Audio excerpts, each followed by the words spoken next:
Some viewers may find the following video disturbing. Viewer discretion is advised. Hey everyone, welcome back to Board Games Unlocked, and Brad and I are finally doing our top 10 games of 2023.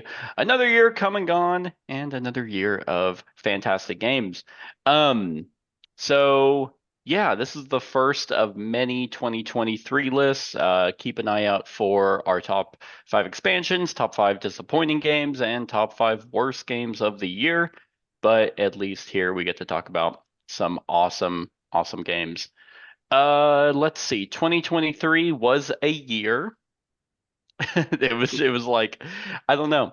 This one I felt like, because I keep like a running list of games that come out like throughout the entire year.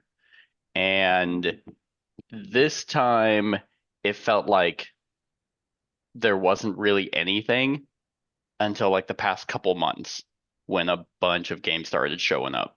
Yeah, I would agree. Yeah, I mean, for the most part, that's the case. A lot of I have some that came out early in the year, but for the most part, a lot of them are late year. Yeah. You know, and you'll see when we're doing the list that some of my games that are lower on the like 9, 10, 11 or stuff like that are games that probably would be higher if I played them more. Yeah, Like I just had enough play in them just to get them on the list. exactly. But. Yep, and what's actually very interesting with my list is I had it done um maybe like a couple weeks ago. And then I played some games that came out later on the year and I was like, "Oh my God, yeah, I forgot. I hadn't played it since it came out." Yeah. And then it's like, "Oh, this is actually really good." And then it jumped forward, which kicked other games out.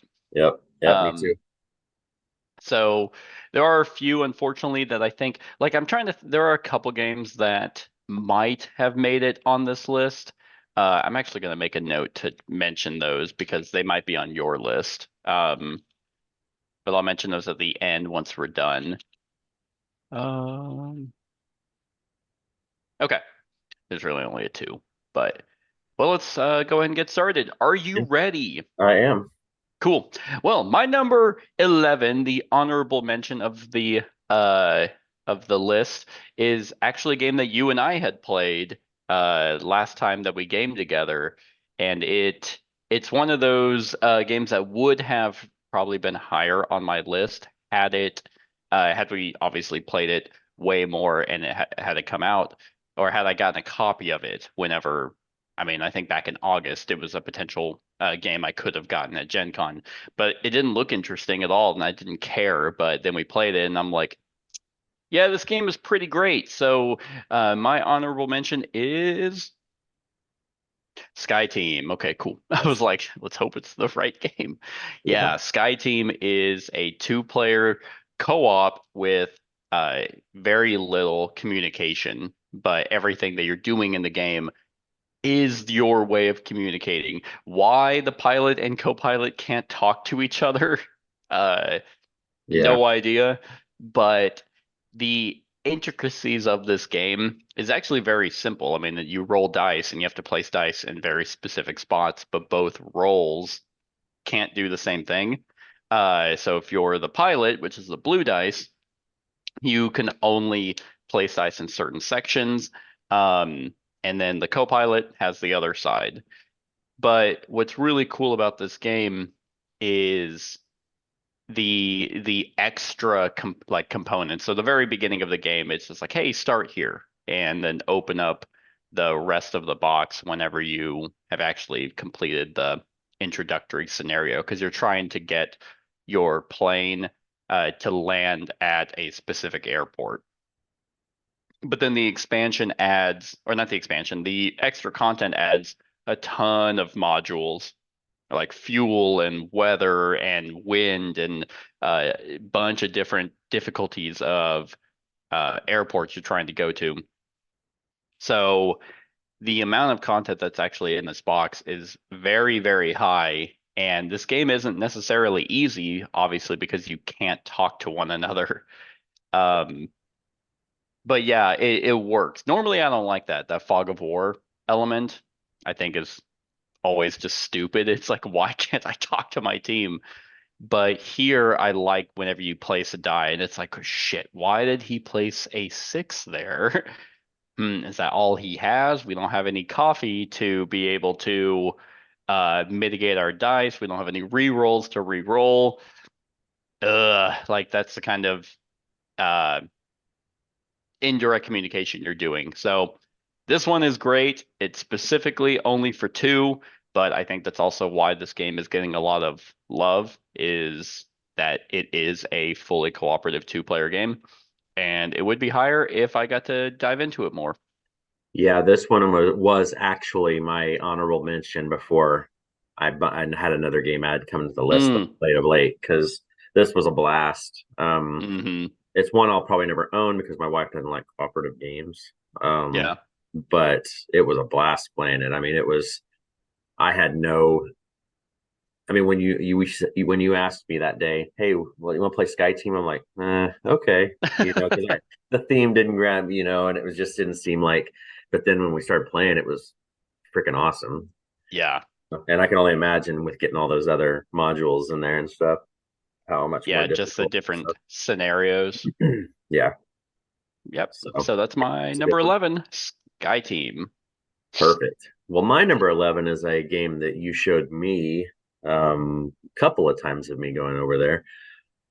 It was one that intrigued me a lot because it had a beautiful box cover and the board looked really cool. And I was worried when we started to set it up that it looked really, really busy, but it actually wasn't super difficult. And that is Barcelona. Nice. Nice. Um, Yeah, this one is the one that got bumped out. It's so good though. yeah, this one just, I mean, I liked when it got announced, like the box cover caught my eye. And then when you saw pictures of the board and all the cool stuff, there was really only one rule that kind of trips me up on this one a little bit. And that's I can't remember what they call it. Was it the trolley or the tram deal or Yeah. something like that? This is on my list at 11 and it would have been a lot higher, but yeah, I've only played it that once or twice with you. Right. Because I don't own this one yet, but I will. But yeah, this one's just wonderful with placing your buildings and then putting the little that you drop in your roads, and there's just tons of ways to get points. This is it almost feels kind of like a Stefan Feld game with because everything you do gets you points. Yeah. You're just constantly doing stuff. You can play off of other people's stuff and get points. Um, you are play the oh, I can't remember what you call them. The people that you draw out of the Oh, bag. yeah. So you have the three different colors of people, which you know puts what kind of buildings you can put down, and you're building the buildings, and you can you know just all this cool stuff and the actions that you get to take depending on where you go. It's grid based. Um, it looks daunting when you're setting it up and you're looking at it, but the Danny Garcia, the designer, did a really good job of making it fluid. Like hmm because it looks like it would be a tough teach, but really it's not. Right. Once you sit down and play a round of it, you know exactly what's going on. Yeah. And you're working your way up those tracks and yeah, I mean this was a really cool game that I can't wait to get my own copy of so that I can thoroughly get my ass kicked by my wife. So Yeah, this is just one of those feel good games because everything you do is like big swings of points. So whenever you're playing and then if someone's like 100 points ahead of you in almost any other game, that would be like, well, I'm super losing. right. But here after like one scoring thing, it's like, and now I'm in the lead. It's like, dude, you just got 150 points. Like how am I gonna lose this game? Oh my God. Because there's just tons of ways to get points throughout the game, and then you can also go for the end game of victory points. And another props to the designer is the rule book is explained so well and also very thematically, which I like when people do that. Either make the rule book entertaining, like CGE does, where it's like fun to read, or make it thematic whenever it explains, okay, so whenever you're placing your people, hey, here's a historical, tabloid on the people that were living, moving to Barcelona, and here's why we did what we did in the game. I find that stuff super fascinating, and it helps lock it into your memory on, especially if you're going to be the one teaching it. Yeah, and this is a first game for this designer. Exactly, yeah. Because he had another game that was on Kickstarter this year, Arborea, I think. I just looked at it. So that'll be a second one, which makes me want to check into that now after seeing the intricacies of this. But yeah, I mean that's this one, like I was saying in the intro, probably would be higher if I had played it more. There's just the other games up here I've played more. For the most part, and that's why this one Sure. stays right here, but it definitely deserves to be on this list. Yeah. Arborea, that was on Tom Vassal's top 10. Yeah, but see, I don't think it's out yet. Like, I think it was just Well, the 2023 Kickstarter, so I assumed it wasn't you out gotta yet. be, I guess, in the know. You gotta have those connections, that Yeah, money uh to be able to get it. But I'll definitely keep his an eye games out. are very colorful. Like, if you look at Arborea's like board, it's Yeah, super that cover colorful, is insane. and the board is crazy and everything. It's Yeah. But anyway, yeah. So that's just a wonderful game, and I think it came out like around Gen Con too, I believe. So It did. This is the one I picked up at Gen Con mhm. from Board and Dice. And it's not part of their T series. So Yeah, Board and Dice just kills it with whatever games they make, apparently. yes, All right. My number 10, I would imagine, is going to be higher on your list. This is a game that was also originally higher until I redid the list because things just kind of, flowed after replaying a bunch of games. Um, and this is the only version of this game I have, and it's going to be the only version of this game that I own because I just don't want more bloat and more shit. This is actually a game that has another themed Kickstarter that I think just ended that I don't care about at all. But we finally got everything for it. They spaced it out throughout the entire year. We're done. It has so much stuff, but it is a fantastic cooperative game, and that is oh Marvel yes, Zombies.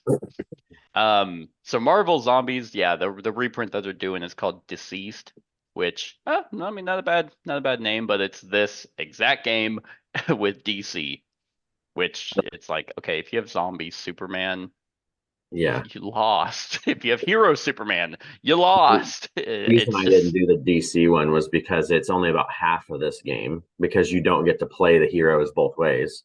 oh, okay. You only play them as zombies, and they don't even have a hero flip flop mode like they do with Yeah. this one. So Yeah, this that's one, the side and note too. I'm super curious because I did not care at all about Deceased. Because I'm like, why would I don't really like DC anyway. It didn't make nearly as much money either. Still Yeah. made a good chunk, but not, you know. Anyway, so Marvel Zombies is the only Zombicide game that I own. I was one of those on that fence where I just didn't really care about Zombicide games, even though they've tweaked it and made them more thematic to each other. This one, you and I were kind of like, yeah, no, we're over it, until we just kept getting emails on stuff they were Mhm. unlocking, and we're like, that's a lot of stuff. And it is like literally Even the stretch goal box is just 5 trays of minis. even paying $700 like we did to get the Galactus and everything, it was still so much crap. It But was, you know, yeah. And luckily we got like some connection with a local game store who was able we were able to pace out that payment, which made it way easier. Um yeah, so if you're not familiar with Zombicide, it's a cooperative zombie game. In this case, you are playing as the zombies, uh, fulfilling missions. There's a bunch of different scenarios in the game, ranked of different difficulty, where you are playing literally any zombie hero that comes in the game. I think the core box has Hulk, Iron Man, Deadpool. That's all I can remember. Miss Marvel, I think. Miss Marvel. Yeah, Um, Captain Marvel, Captain America. Captain America, I believe. Yeah, Captain Gosh, America, I'm getting it right. zombies. I've played so Um, much of the stretch goal ones now. I can't remember what came in the. yeah, exactly. I mean, because pretty much if you're like, oh, here's a Marvel hero, it's probably in this game and it's probably able to be played because you can, like Brad said, you can play this game as the heroes as well. Um, and so you have, dual roles of how you want to actually tackle the game. But yeah, you just will be playing as zombies trying to fulfill the missions. And this one is just fun. That's why I like it so much. Is like it's easy to play, easy to teach. Very rarely do I now want to play a game where you're just chucking dice, but there's just something about being able to get into this theme and the fact that as you devour people and kill people, your XP goes up, which gives you different thematic abilities. You can get like I can't remember what they're called, assistant abilities. Like if you devour, like in this case, Hulk has devoured Okioi, and that's like, okay, now he has this ability because that's who he devoured. Yeah. Um, you can get zombie traits just as like one-off, like helps for rerolls or give pluses to your dice, things like that. All the while you are managing your hunger level. Each time you don't actually devour anyone, your hunger goes up. And if you ever hit max, then you are ravaging. And the only thing you can do is attack, which is difficult when you're trying to complete objectives. That's what I was going to say. I think the coolest part of this game that differentiates it to me is that hunger track, Mm, because the more hungry you are, the more dice you get to roll. yep, So like you can roll a shit ton of dice, but it also increases the chance of you rolling the teeth and becoming more hungry. So it's like, exactly. but you can do And really then, big swings and kill a bunch of crap. And right. And I just like the fact that heroes will show up, like they can just mhm. randomly show up. And when you have literally everything, you can just have a massive deck of just, hey, here are all the heroes that can be here. Uh, and they all have special abilities on them. There we have the massive Galactus that we've actually played and done a review for over what that brings, and it's insanely difficult. I think the difficulty is very hard. And at first I was like, oh, this isn't too bad until there's just nothing you can do to win. Well, But you yeah, have to pick that big ass mini up and move yeah, it. So that's true. It's it's like a hard because workout. you blow your back out. You're like, oh my fucking God, I can't play anymore. Yeah. Uh yeah, and so like I said, this one was way higher up just because it's fun. Like you don't have to sit there and be like and meticulously think out rules. It's not like I mean, obviously there are games I like way better than it that are cooperative, but every now and then it's nice to go back to a CMON game and be like, "Oh, that's right. They still make fun games." Hmm. It might be a money hungry Disney-esque version of in the board game industry where they just monopolize a bunch of shit. But at the end of the day, you still have a good time. So that is my number 10, Marvel Zombies. All And right. the Well, minis are insane. Like oh, they're I know. so good. The bases are what's cool about them. Like Yeah. Oh, that's all the right. Yeah. terrain on the bases that they took time to. I mean, it's just nuts. Yeah. Whenever I saw that Phoenix, like the Mhm. Hero Phoenix mini, I'm like, Jesus Christ. Yeah. Like this is there's so much. There's so much to this game. The one thing they should have done is they should have done a which one was it? Was it Iceman? Or no, it was Johnny. One of them they didn't do the clear stuff. Oh yeah. I think it was Iceman is. I think he looks think like it was ice. I think it was Johnny Storm, Human Torch. They didn't make Human Torch fiery. Johnny Blaze? Is it Yeah, Johnny Blaze? yeah, the Human Torch, but they didn't make him fiery, and they had the fire on Phoenix. They Everybody was like, why didn't they just do That's him true. that same way? But anyway, it's Uh, still so, a great game. so Deceased made 2.5 million. This one made like 13, I think, didn't it? Or something Yeah. like that. It was Yeah, crazy. Marvel Zombies Kickstarter. Let's see. Yeah, it made 10. 9 million. Yeah, Wow. It like they should have waited, I think, yeah. actually. Well, a I lot don't of people know. haven't gotten this yet. When that Kickstarter was going, they were pissed off because they hadn't gotten this stuff yet, and they were starting up the DC one. So a lot of people didn't That back makes up. sense.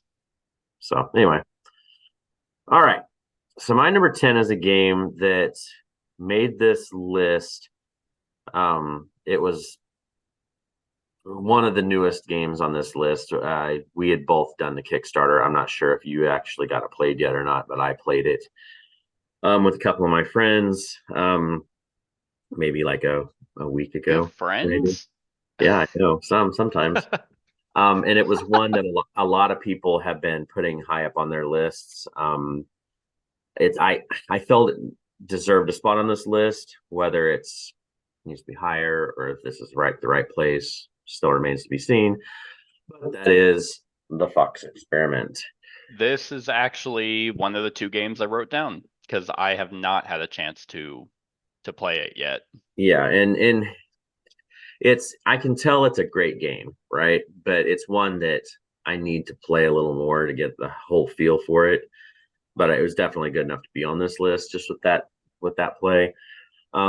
This one really caught my eye because it's an Elizabeth Hargrave, game. So I mean that automatically, goes without saying. She puts out good shit. Plus, the theme of this is really cool. It takes place. The theme of it's like back in I think like the 40s or 50s. There was these people that took on a experiment of domesticating foxes, and they were trying to find ways to create the pups that were domesticated and all that stuff. So that's kind of the theme of it. I know there's more to it than that, but it's 1958, by the way. Oh, okay. They wanted to do like change their physical traits, maybe give them floppy ears or stuff like that.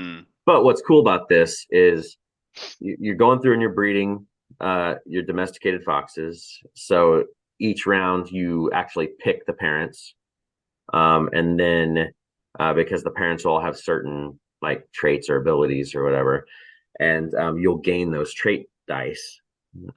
So you roll them and then you try to move around, and you're trying to create these trait symbols that you'll mark off on the pup card. So you're trying to do all these and fulfill the requirements of these pup cards, and you're gonna gain tokens and do all this stuff. You'll move up tracks in your player board, and it looks more convoluted than it actually is. I was gonna say, because I saw this at the game store and they had it kind of set out, and one of the workers was like, "Oh, do you want to learn about it?" I'm like, I'm probably gonna play it soon, so sure, give me the rundown. But yeah, it looks like insanely busy. Yeah, but it's not as bad. Like this is kind of like what I was talking with Barcelona. Once you play like a round of this, you understand the game. I mean, it's not overly. I would put it almost in the same complexity range as like a Wingspan. It's not much different than that. She kind of keeps her games right around in that zone of complexity. Okay. So you're pretty much just, I mean, it's a victory point game. You win when you get victory points. But what's cool about this is there's you actually use dry erase markers, and you get to name your dogs. You get to name your foxes and stuff, which is kind of cool. That adds a little element to it and stuff. But yeah, and if you get the Kickstarter version, you get the there's debate on this, right? Because if you get the retail version of this, it comes with the wooden fox meeples, like what you see in this picture. The version that we got, they did this upgrade where they went to these plastic meeples. They're like plastic with the baked on pictures of the foxes. So they look cool because they have like the real foxes on them. But the plastic, some people are, like want more wood instead of plastic, so there's like this debate crap. So they added an option at the end of the Kickstarter to get the wooden ones along with with everything with the upgraded stuff. Okay. Fine. But anyway, so that's pretty much what you're doing. I mean, you're trying to create, because these are like your pup card. So like you're doing matching trait symbols, and then you're filling in the circles, and you're trying to complete the pup card. And then, so what happens is at the end of the round, the parents, the previous generation, will be cleared, and all the new pups will be moved to the kennel, and then you just kind of redo your stuff, and you just keep going back and forth. It's in my experience from the time I played it, there's not much player interaction. with it. It does have a solo mode I haven't tried yet. But it pretty much just ends after 5 rounds, and Okay. that's you know you get bonuses for pleasing people that are buying them and stuff like that. But it looks really cool, and like I said, it could possibly have been higher on this list if I played it more, and this may have been right where it fell. I mean, it just depends. But it's a good one, and I'll be interested to see what you think when you get it played. Yeah, I almost played it at 2, but I think there's a bot or something to make a 2-player game work. So I was like, I don't feel like dealing with that. So I haven't played it yet.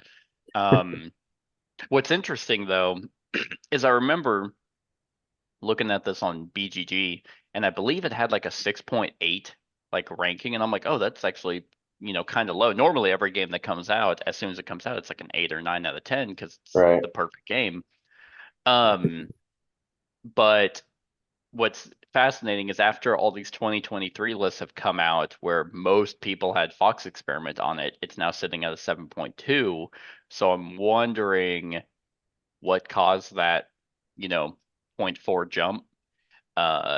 More people getting it probably That's what I'm guessing is it's because it more went people. retail. The retail just came out like a few weeks ago too. So, Got it. you know, Yeah, because I know actually, because she also went on Kickstarter this year at the end of this year for a game about mushrooms.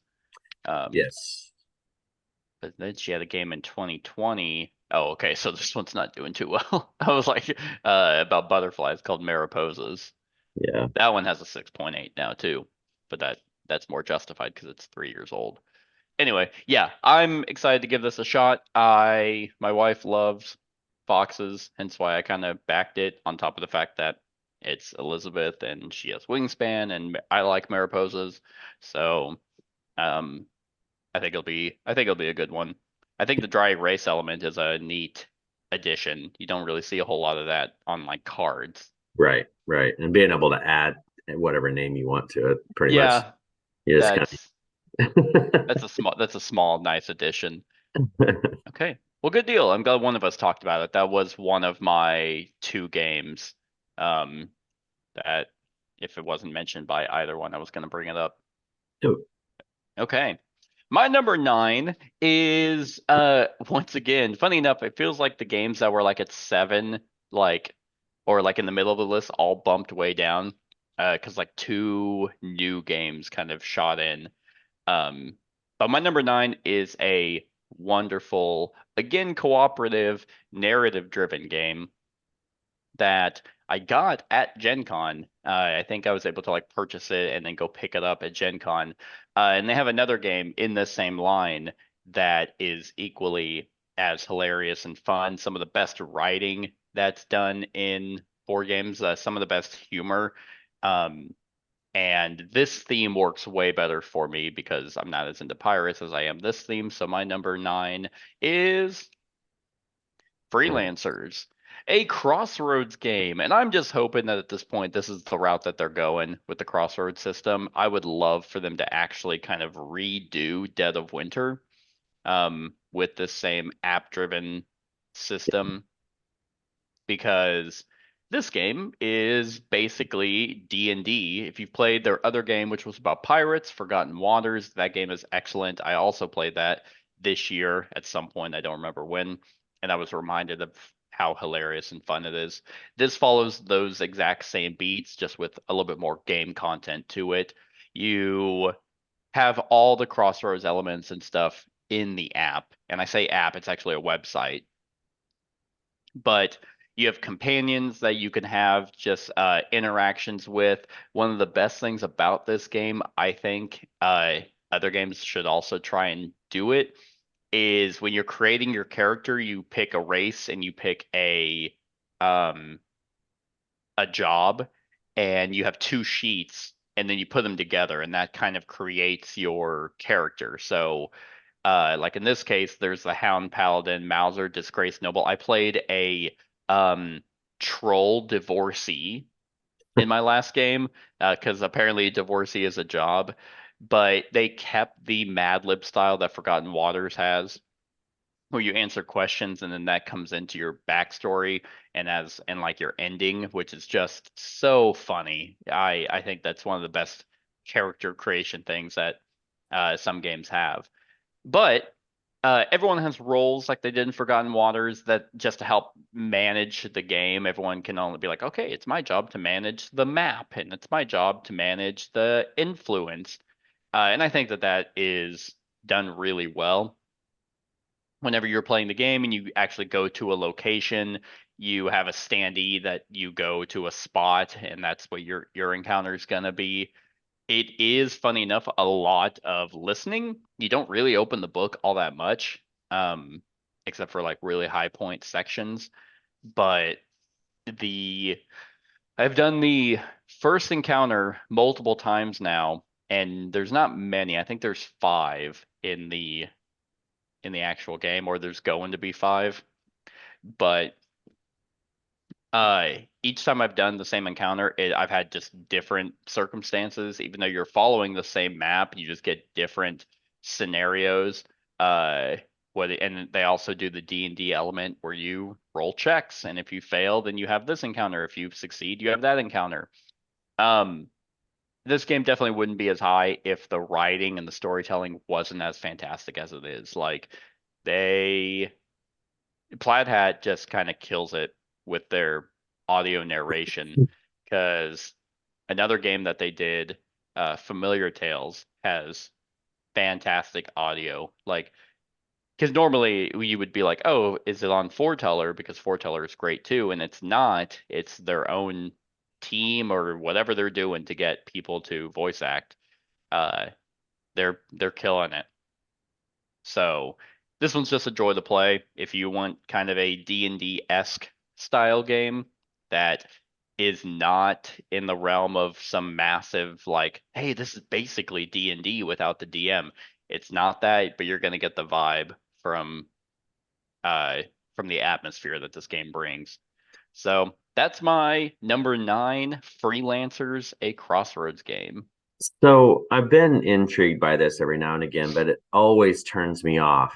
This box cover. I don't know what it if the art just doesn't do it for me. Now, this part is fine. Like I don't Yeah.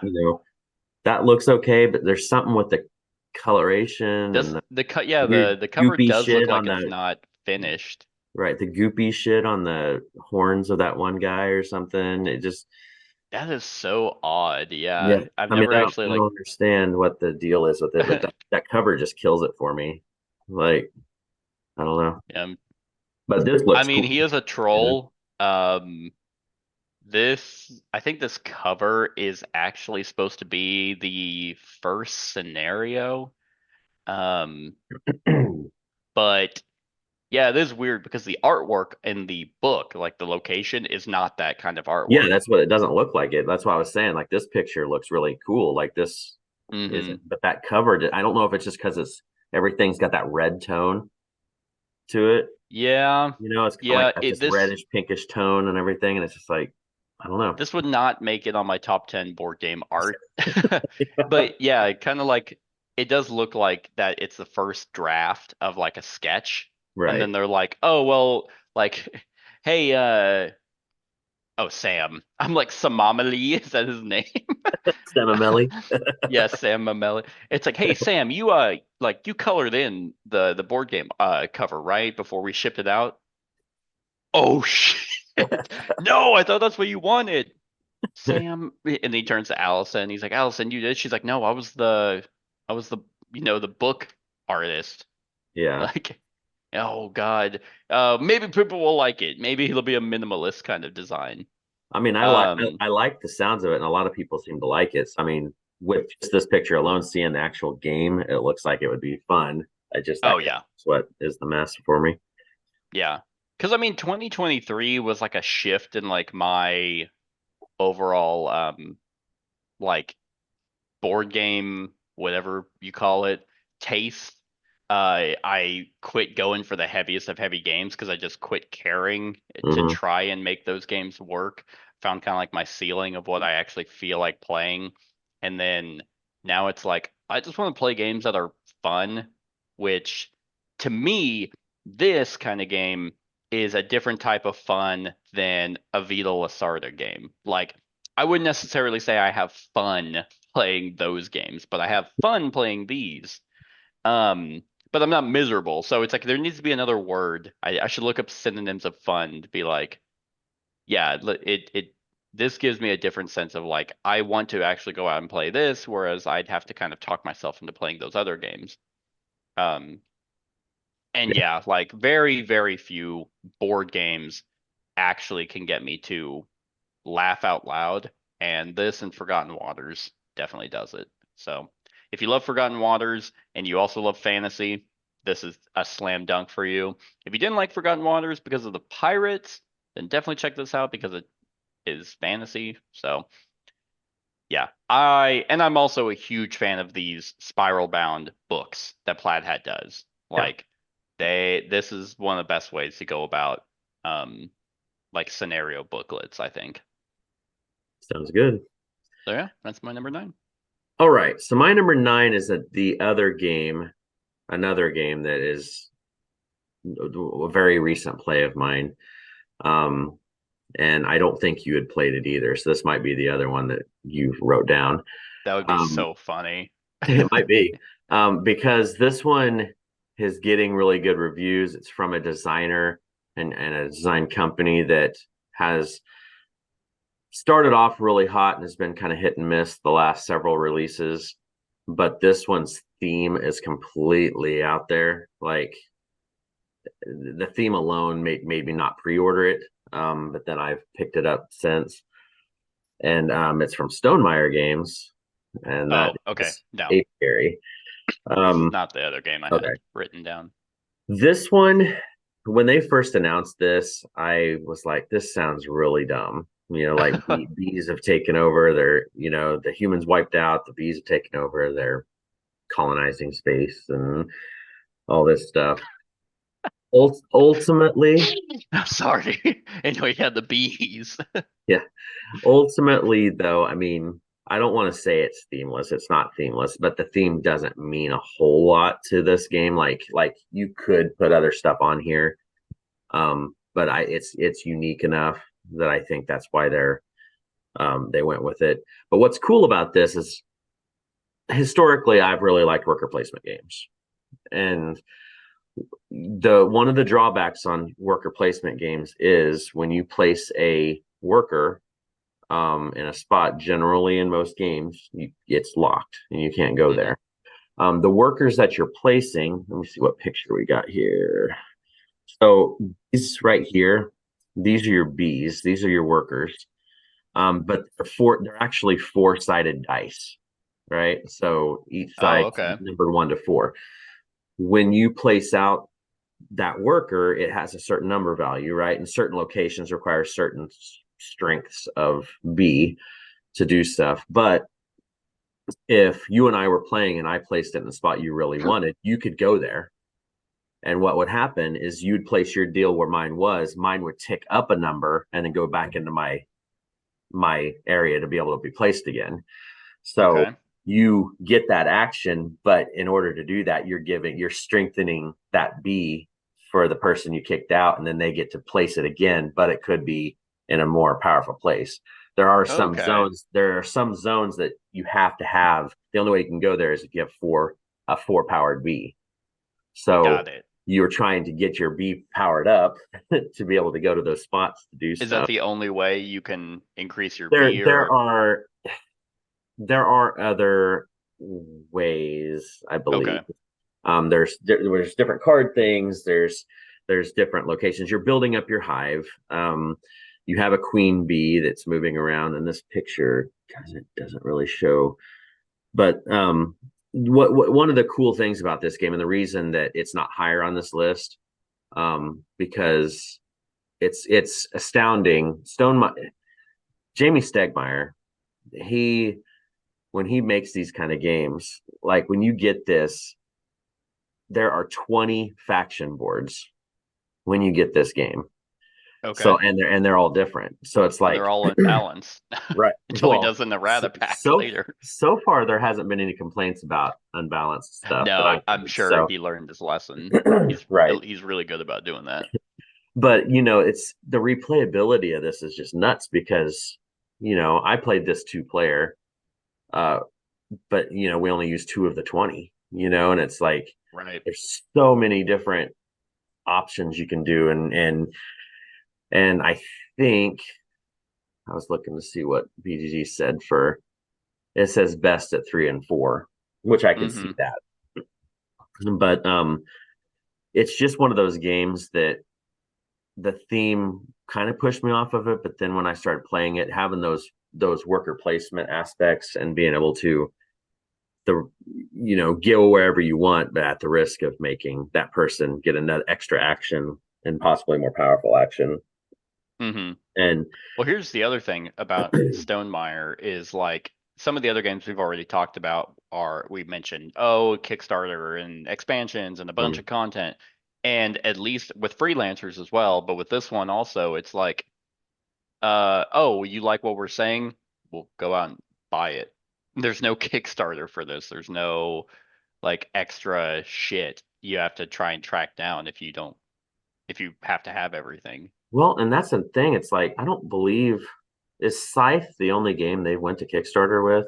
I believe I think so, but I think that it's was all, one of their well, they had viticulture, but yeah, 'cause they have Viticulture and some of those other early ones. But all the expansions for Scythe weren't Kickstarter. right, I think it was just that initial, the So initial I one. don't know why. Maybe they were giving it a shot, or they're Yeah. one of the few companies that, I mean, Wingspan definitely gives them a shit ton of money. Hmm. So Oh they're yeah. like, hey, we can kind of do it all in house, and they have their Stonemaier rewards like Yeah. guy or membership you can be on.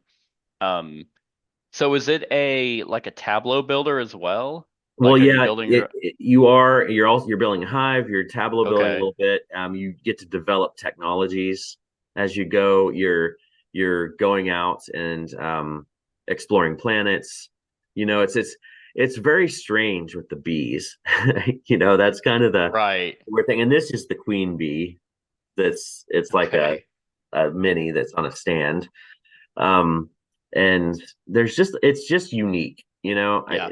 That's one thing. His themes tend to be unique when he puts stuff out. Because you could have Yeah. just as easily have done a civilization theme, ancient Yeah. this or something, but using bees in space, and it's like that's very unique. There are no bees in space games.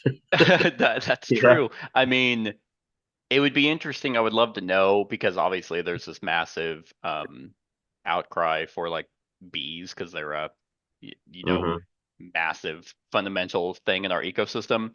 Um, it'd be nice if that's kind of why he's just like, oh, by the way, the bees got fed up and killed humans, and now they they're the ones who run the planet. Now they're exploring. It's like, all right, interesting. Well, Um, yeah. Go ahead. Sorry. I was gonna say because I thought this was like a 4X kind of game, and I was like, I don't want another one. Like, It has elements, but it's definitely not a full but it's on worker X placement. game. Like, because I was thinking, Yeah. I played Voidfall and I played Last Light, and I'm like, I don't want to play another 4X game, and that was the reason why I was put off from it. So because I haven't played this, but This I'll is have to give your it a exploring area. This is the only place where you'll have your planets okay. and stuff. But there's So like, sections, they're worker placement sections. It's not like yes, I need to there's build my that. There's army and I need to move my army. yes, yes. Okay. I mean, it's done super well, and it looks busy, but it's not as bad as what's Busy. yeah busy. Busy. No, if you look at the description on BGG, it's what cracks me up. In a distant future, humans no longer inhabit Earth.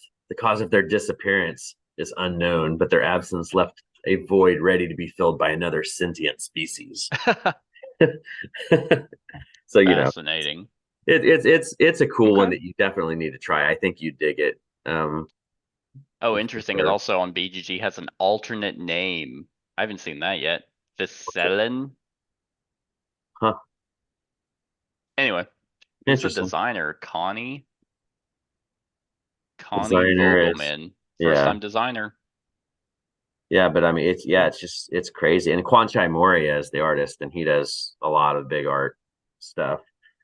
Oh yeah, with his several his best companies. art, Food Chain Magnate, printed off Well, an Excel spreadsheet. No, there's a bunch of other games here, but um, that's the first one I saw.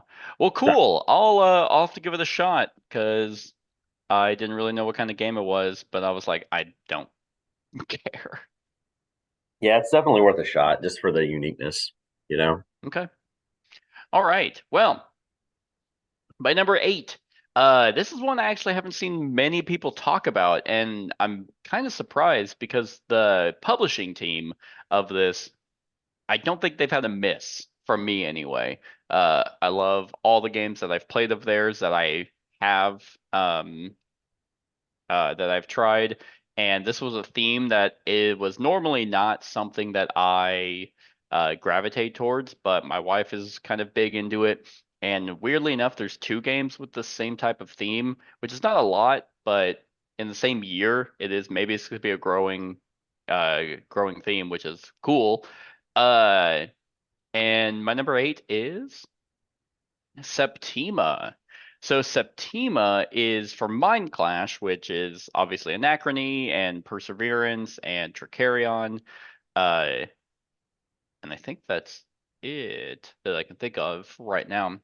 But Septima is a game about witches and covens, and you are going to become the next head witch is kind of like the overall theme is you're just trying to whoever has most points, that's what you will become because the Septima is uh passing away and so you have to find the next person.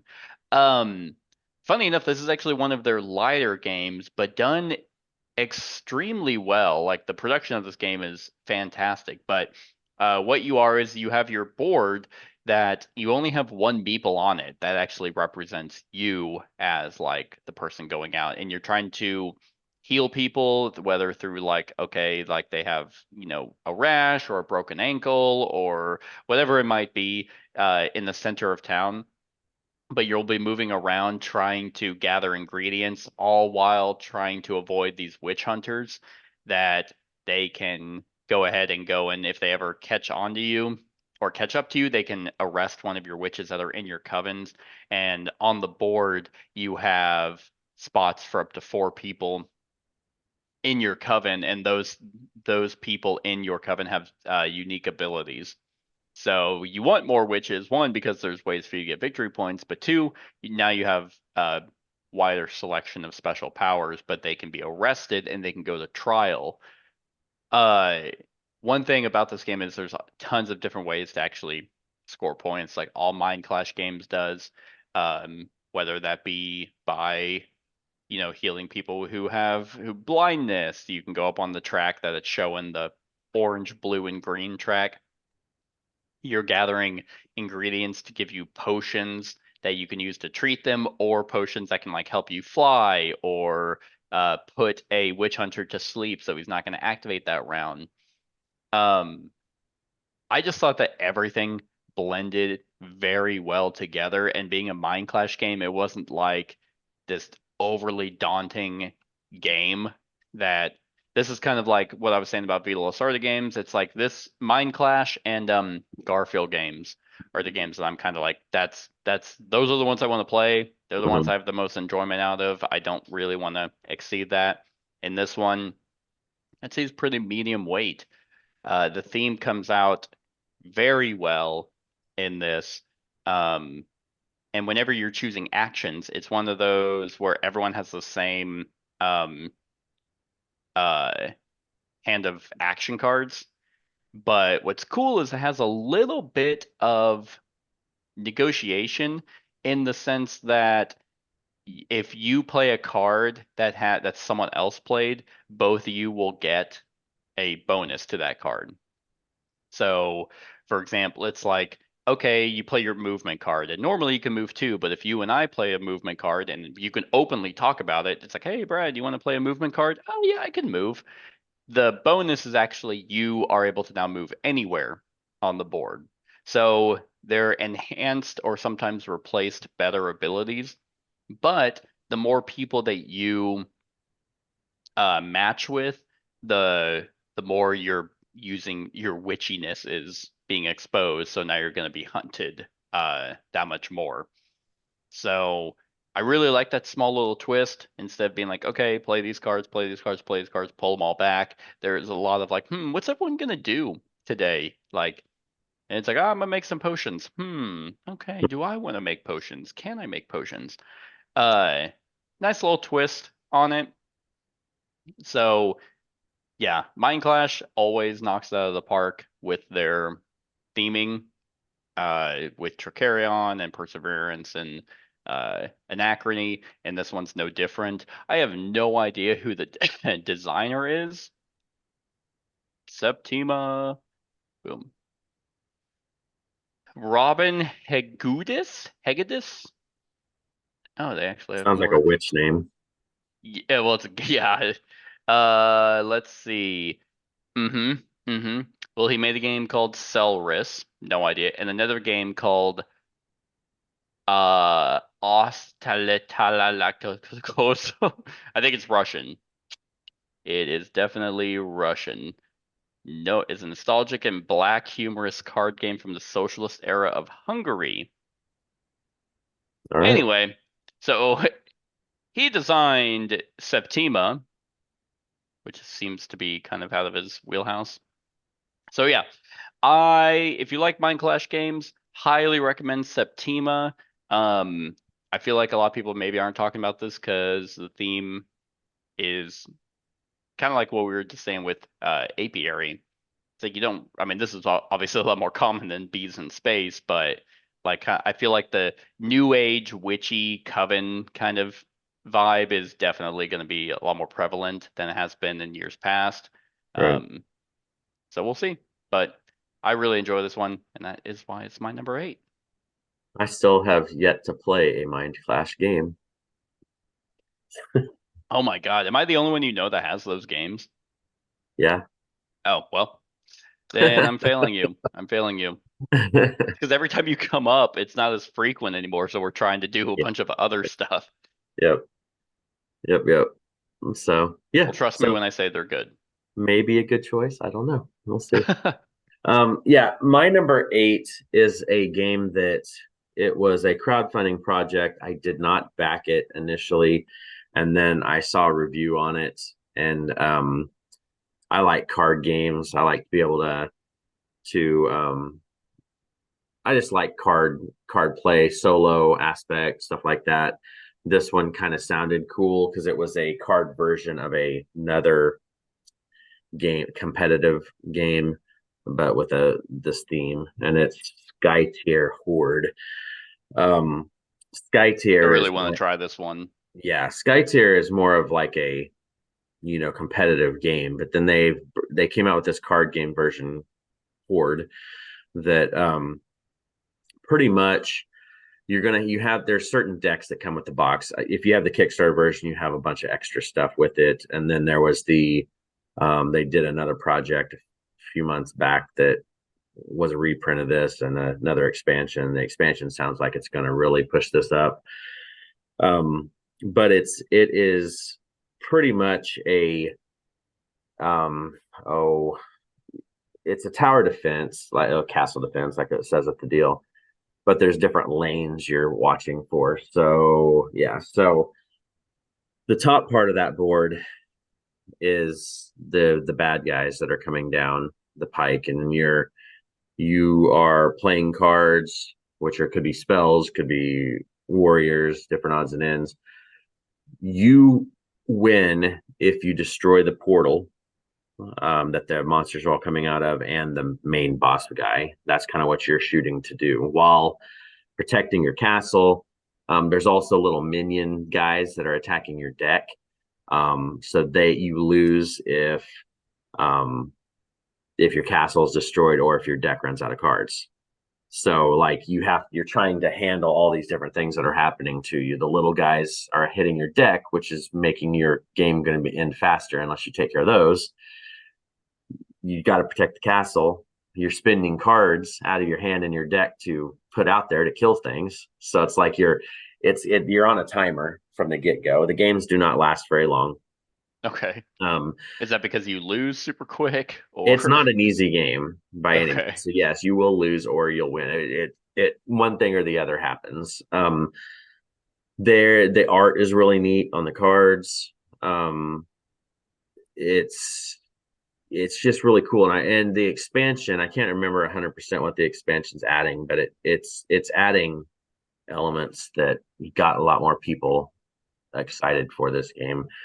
So Um, what funny enough, I was listening to a separate top 10 cooperative games of 2023, right. and the guy explained this game as if Magic the Gathering was cooperative. Yeah, and that's Really? what I was yeah, that's what I was going to be saying. It's like this game is geared towards people that are playing one versus one games like Hearthstone, Magic, um, Okay. mm, I guess Keyforge, stuff like that. But it turns it into a solo or a cooperative game. So if you like those kind of games but find it hard to find people to play against, this is really fits in your alley. Um, there is card combos which will out of the retail box. I've heard people say that the card combos aren't as great, but if you get this black box that has all the cool stuff, and then with the expansion, it's just going to more cards, gets have more interactions. Um, but yeah, I mean, it also has a competitive version. I've never tried that because that will put it pretty much what that is one person controls the horde and one person controls the good guys. So I mean, if you're going to play a competitive game like this, just play Magic or something like that. Okay. You know what I'm saying? Like this game is for those cooperative or solo players. Um, and yeah, I mean, Fascinating. you can watch. There's a lot of playthroughs out there on YouTube that I've watched, and you get to see how brutal it is. But it's a blast, and it's definitely worth a shot. You know, Okay. yeah, Yeah, when I heard that it was like Magic but co-op, I'm like, "Oh, yeah, interesting. That sounds way more fun for me to get into than trying to get back into Magic right now." yep, and cheaper. Cool. Yeah. And yeah, significantly cheaper. Cool. All right, good pick. Good pick. My number 7 is technically a standalone game. It is 100%. It's not like a standalone expansion or anything, but it is a retheming of a game that came out years ago, and there was actually another retheming of this game last year, I think. But this is now my preferred way to play this game, and it is my favorite of the trilogy, even though I own all three. Not really sure why I own all three, if this is going to be my favorite, so we'll see how that goes in the future. But my number 7 is Great Western Trail, New Zealand. Which for some reason I just knew the New Zealand one was just going to be the best one of the three. Um, yeah, so basically, if you like Great Western Trail, or if you love Great Western Trail, I can't really imagine like anyone not liking this one.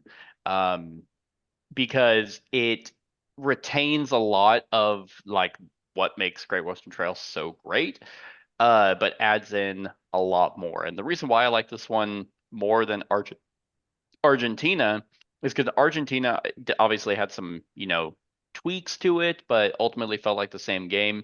This one felt like they added way more to it. This one focuses a lot more on the deck building aspect because you have a unique market that will be different each time you play. And then you also have your staple market cards. So like it's like a shepherd dog or the bird or a raft, and those cards are always in the game, and they get burned into your deck, as well as you doing your different sheeps that are getting thrown in there, and you cycle through your deck a lot. But this game also includes uh kind of like the Rails to the North expansion that the original did, because you're moving your boat from island to island, selling wool and docking there like you would with like the trains in Rail to the North. So that extra element of just various ways to get different victory points, the element of you being able to get points and money and stuff from shearing sheep instead of just selling them is another tactic that's added on into this game. The way you hire people is also cool. So instead of there just being like over on the right side, you have a separate section for workers and for bonus tiles. That the bonus tiles are what actually move the round marker down, but the workers are in their own separate section, so you hire them differently. And that I thought was a nice little twist. So everything still feels core Great Western Trail. It's not like, what the hell is this? It's not even the same game. No, if you've played Argentina or the original, you're still going to have the same beats. So you can play this game and be like, okay, what's new?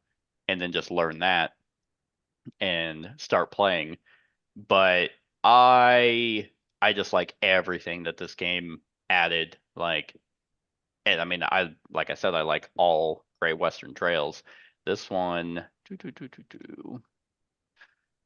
I'm just looking up.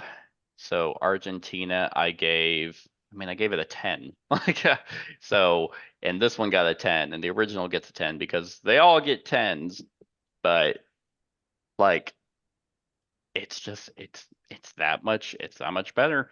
They also add like gold as a resource, so they kind of have various little tweaks, and just bunch of different elements on how you're going to get points and bonuses, but still have the core element of building out your board, whether you want to go for more movement or more cards in your hand or the auxiliary actions.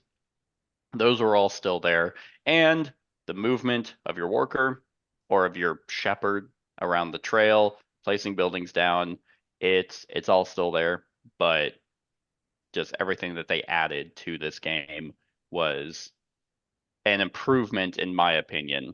Some people might like the simplicity of the original or the small minor tweaks Argentina had to make it feel fresh. This one is the most different from the original to like a new game. But I welcome that because Argentina to me felt like, yeah, like I can play the original. Here it's like, oh, if I play Great Western Trail or New Zealand, I'm gonna get a different experience. So yeah. Well, I've only played the original, the second edition, original Western Trail. Never did play Argentina because I heard it was pretty similar. Yeah.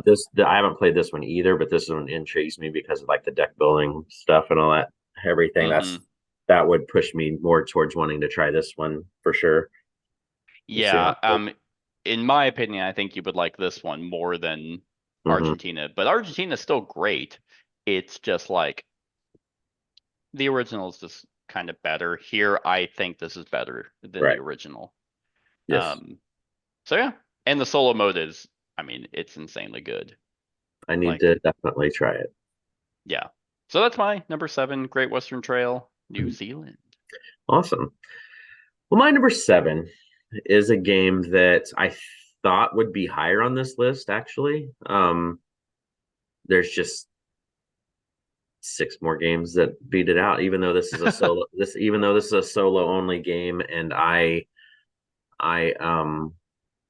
absolutely love this company. I'm kind of a fanboy of this company. So I was surprised that this fell at 7 instead of higher. And I really don't know any other segue other than just putting it. So 20 Strong. Nice. This one is a departure from what chip theory games normally does. Chip theory games are usually these huge, heavy boxes of all these chips and dice and plastic, and it's just tons of stuff everywhere. This one comes in a tiny little box, and it still has those same kind of components. It has tons of dice, even though when I got mine, there was a couple of dice issues, so I'm waiting to get those replaced.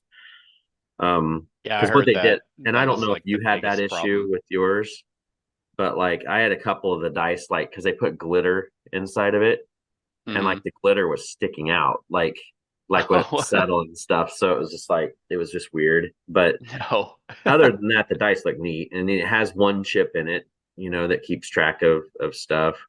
But the thing I like about this game, it's solo only. Obviously, you can play pretty much all their games solo anymore. They have that deal. This is a quick setup. They can run.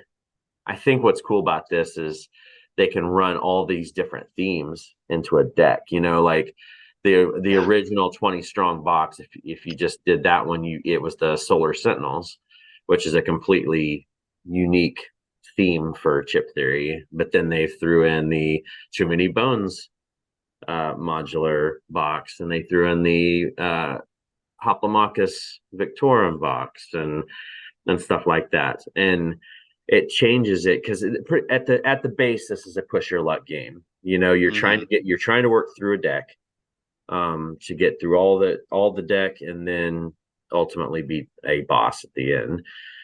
But you have 20 dice. 3 dice are your adjustable stat dice, and then you have 17 dice in your pool. And each card that pops up, it could be something you need to defeat. It could be a scenario. It could be, in Too Many Bones case, it could be like a lockpick or something. And you get to choose how many dice you want to roll.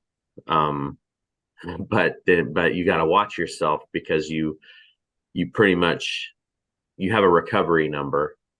That's the amount of dice you can pull back into your pool from the exhausted. And if you could roll 17 dice to battle one person, but if your recovery's 2 or 3, then you're only bringing 3 of those, and then you're screwed later. So it's like, there's this whole push your luck thing with it. And I like that because the games are so fast anyway, that, because if you can't make it, you're going to take damage. And it's all this stuff. And each box is different. They have 3 more boxes already announced that there is going to be going on Game Found here before long. I feel like this is one of the easiest, ways to make money for them. Yeah, and what's cool is they kept this exact same component quality. Their cards are those plastic cards. I mean, this being a solo player, and it's a small box. This is an absolutely outstanding game. I was surprised when I did the breakdown that it fell at 7. I actually expect this to be way higher. This was originally on my list, but as it got pushed back as well, this was my number 15. But I mean, for me, like pure randomness, and solo only, it's like, but this is probably one of the games I played the most this year, because it's just like, oh, okay, let's try Too Many Bones. Done. Exactly. Set up. I'm waiting to see if they do they'll probably do a burn cycle one. I would. That would be interesting. Probably do a Cloud Spire one. I think they're going to do all their IPs as a deck. Yeah, and this is how. Yeah, because Stonemeyer did that with the Rolling Realms game, and I was like, God, what a way to jerk yourself off by let's make a game about my games. Yeah. And then here I am with Chip Theory, like, oh yes, make more. Well, and they pull so much into it, because that Too Many Bones deck, like if I was going to sit down and play Too Many Bones solo, which I do quite a bit, there's a lot of setup and there's a lot of stuff. You get the feeling of playing Too Many Bones with this game and this deck. I know it's not the exact same, but you get that feeling. They threw the theme of that game into that deck so much. Yeah, you don't get the tactile. Just like, it's not like, oh, get 20 strong if you want to play Too Many Bones. It's like, no, Too Many Bones has way more going for it. But if you have 15, 20 minutes to set up and play, but you're like, I really want to play Too Many Bones, you can. Funny enough, my favorite deck of these 3 is the Hoplomachus one. Oh yeah. And I hate the Victorum. I don't hate it. But it's like, oh my God, I can play and feel like a gladiator in 15 minutes versus the 8 hours it takes to. And that's what I was going to lean into saying with this. Like, this game is small. It can travel with you, and if you want to just throw it down and play a quick game, you can get, like you said, you can get the feeling of that game, because Too Many Bones takes a long time too. I mean, a lot of their games take a long time. So having this version to be like, hey, I just want to dip my toe in it a little bit and just get that feeling. and stuff. I mean, this is outstanding. Though whoever came up with this idea, which it was the designers, the guy that owns Chipter, he's the main guy that Oh, designs okay. all their other I'm like, games. well, so he's probably the one looking at the budget. He's like, oh shit, we're like losing money. Quick, put something out that can get us Oh, money. right, but it was smart because Yeah. I can't imagine. I mean, because this couldn't have cost that much to. Well, they gave free shipping. It was like what, Right, 70 they always bucks do. to. And Oh, okay. I think it was $60 to get all 3 decks and the box Something and like all that. that stuff. I think was what the Which max the was. storage solution for this game is dog shit. I It's have a the feeling they're going to worst. come up with more since I mean they're already putting 3 more decks and that's not going to fit in Mm, there at that point. I honestly think they'll in one of these Kickstarter projects or GameFound now projects they will address that. They usually sure. do. Yeah, They and probably what I just wanted also to see like how is this one went, like how popular it was. true. I like how the too many bones in Hoplomachus wasn't like the setup and the way it plays is completely different than the Solar Sentinels. It wasn't just like, oh, have your 3 decks. Right. The Too Many Bones has the 1 and 5 point baddies. The Hoplomachus has that pyramid Mm-hmm. you're maneuvering around, and that one has the most variety because you pick your gladiator and then you have your whatever they're called, the enemies, like the big bosses you have to beat. Yeah. Um, Good thing of that. they're thrown around. They're Primus. No, the Yeah, Primus is the one you're trying to beat at the end. you're right. Yeah, I can't think of the name of them right now, but But I yeah, know. it completely like, man, if I was as neutral as I ever could be on Hoplomachus Victorum, this one I was like, yeah, that's the deck I want to play the most. I've heard So that a lot more people like that deck of these three. Um, just the because of Hoplomachus one, yeah, because it's that much different. yeah, Um, I like I like the Too Many Bones one really, that because one would actually be my third one.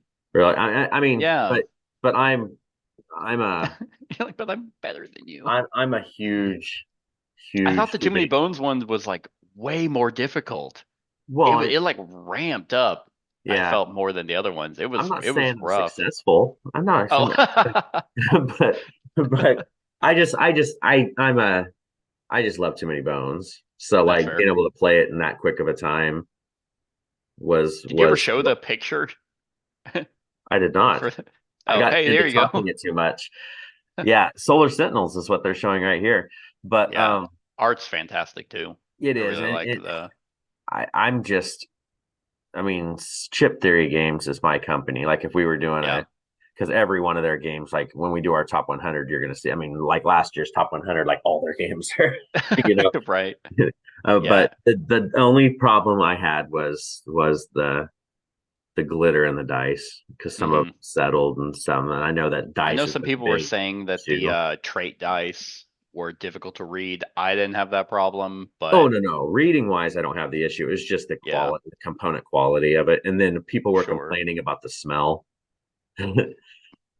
He's like I like I don't mine know. mine was really stout when I opened up the box, but I just left it open for a while and it cleared out. But what they said was when they made the dice, they usually leave the dice sitting out for a long period of time after they're made. But with this one, Hmm they packaged them up really quick so that they didn't get a chance to air out. So that's why it smells so stout. But Got it. it doesn't bug me. But people were throwing a fit about that too. I didn't notice, so My dice stink. But it's like, I mean, you get that with playmats too. I know. That So Rising Sun playmat was like raunchy. yeah. But yeah, So uh, anyway, yep, 20 good strong. choice. I like this one a lot too, just not as much as these 11. Or apparently it was my number 15, so these other 14. All right. My number 6. This was a new game that actually shot up into the list at number 6 for this year. I will say I will have a review for every one of these games if I don't already have one. This one I don't yet because I was actually letting a friend borrow it because I was pretty sure he would really like it. So we're gonna do that later. But yeah, funny enough, another. Oh, never mind, not another. This is the only. I swear we. Oh no, I remember you talked about a game that had this publishing company. So my number 6 is, I can't think of a segue, is Nucleum. Um, so I didn't know this, but Simone Luciani is Yes, apparently one of the best designers in the industry. he is. Based off his track, I mean, we know David Turchi kills it as well. But Board and Dice, you mentioned Barcelona. I thought I was going to have 2 Board and Dice games on my list, but Barcelona got pushed out, but Nucleum shot up. This game is fantastic. Don't let this cover fool you because the game itself does not look as good as this cover. Um, but yeah, Simone Luciani is like, I was looking at his like his resume, and I'm like, dear God, like that dude is like involved in a bunch Yeah, of good games. yeah, because I mean, he was part of that team with Zolkin. uh Lorenzo Magnifico is one of my favorites that Yep. he's done. I think um Brass, was he part of the Brass? no, he did Oh, Barrage. Barrage. Oh, I Yeah, have it pulled up. Barrage is the one I'm thinking of. It's like Marco Polo, the boys Marco Polo, Newton, uh, Yep. Darwin's Journey, The He did Rats of Wistar Telatum. that is coming out. Yep. Gollum. I mean, he really is kicking it. Grand Austria and Grand Austria Hotel, which is one I haven't played yet. I still haven't. I bought it, but the dude can Yeah, dude he churns out design. some fantastic games. I don't think he has one on his resume that's like a stinker. But And this Nucleum, one's one I want to try quite a bit. yeah, Nucleum is fantastic. If you've played it, like the best way I can explain this is if Brass and Power Grid met. That's I think someone else described it. It is definitely Brass adjacent. So if you've played Yeah, Brass Birmingham, or I think that's the one with the trains, yeah, it is. um, which I thought was it was a fine Euro game. Like I'm not raving about it, and you know, uh, review bombing games to get my game to be number one. I don't like it that much. Uh, but in my opinion, I think Nucleum's a better game. And there's just so much going on in this. Not only with the rail system. One of my favorite things about this is the fact that when you build your nuclear plants and you are trying to run them through your trains or the rail system to get to a plant and then back for electricity, no one else can take that. You can't. They can't steal your nuclear power, which is really nice. But there's a lot of like um, utilizing other people's rail systems, like helping them build to finish out the rail system, technologies that you're getting going for uh, certificates like those silver and gold objectives. The really cool part of this game is the fact that the action tiles are like domino-esque. So the action tiles are those at the top that have like the green and the orange, and they're multicolored. Right. So whenever you are using them, you have like a row or just like a area near you of all your action tiles. And you're just like, I just want to do this one. And you can either place it on top of your player board to do the actions, the top or bottom, or you can place it out on the board with a worker to build out the railroad. And then that's when the color matters. So the colors, if they match with a previous railroad or a city that matches that color, you get to do that action. But if anyone else is there and it's their piece of the railroad, they will get to do an action as well that's on theirs. Um, but you obviously need to build out railroads because you need to expand your network because a lot of your actions have to be done within your own network. Um, this one is just insane. I love the milestones. So over on the left with those different colored like ribbons, you place Yes. out you Yeah. place out stars. You can get these progress tokens that whenever you officially like reset, you count those and you can place one of your stars up there. And those colored ribbons are a multiplier of those end game objectives. So like the first one, for example, is like each yellow building could be either worth 1 point or 2 points, depending on where you have your star. And there's 4 of those. But Yeah, I mean, money's tight and workers can be tight, but it's not like you're starved. Like if you want to get a lot of money, you have ways to get a lot of money. You have three tracks on your board that you want to increase, whether whenever you reset, it's going to be either how much money income you bring in, how many workers you get, and how many victory points you get to pull. It's just done so well. Like board and dice just, and again, not a T series game, which I don't know why I just assumed if their game didn't have a T in it, it wasn't going to be that good. Yeah. But Nucleum, Barcelona, uh, those are the two I'm thinking of off the top of my head because that's what we're talking about. But yeah, I mean, I really don't have like many negatives, if any. The solo mode, like, is brilliant. Like, it has to be one of David's best design because to make this game even work as a solo game blows my mind because it's like kind of a timer. It's like a glorified timer, but the way that the AI will prioritize expanding his network because he's basically trying to go for a bunch of end game victory points just is done very well. Um, yeah, like this is just a fantastic game. Tons of different ways of variety for it too. Obviously the different action tiles that are coming out, the different milestones at the end of the game.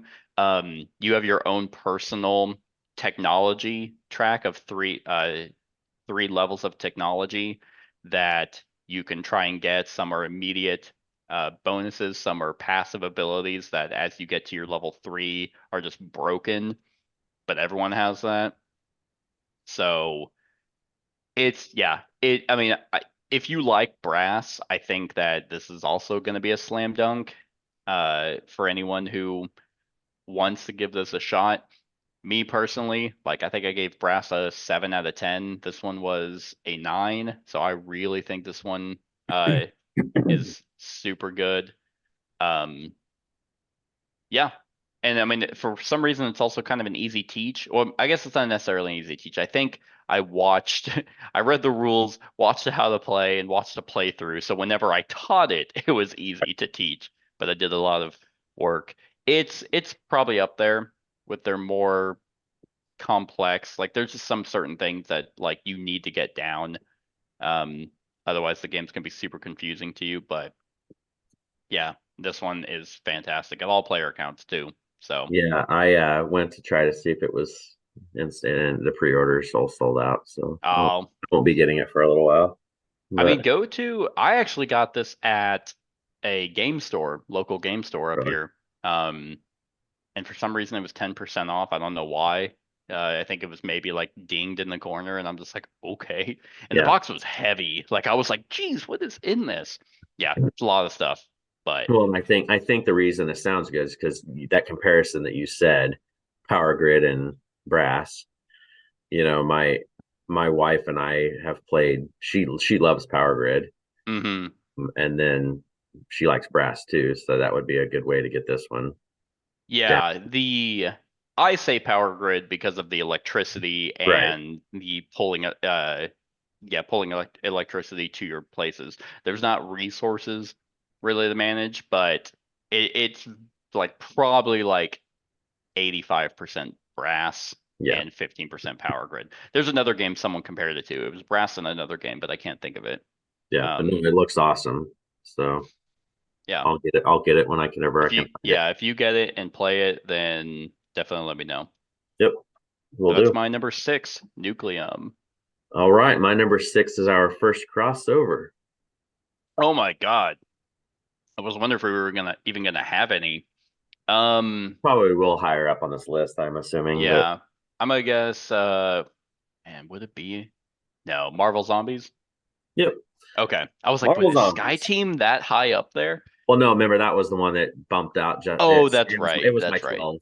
So Yep.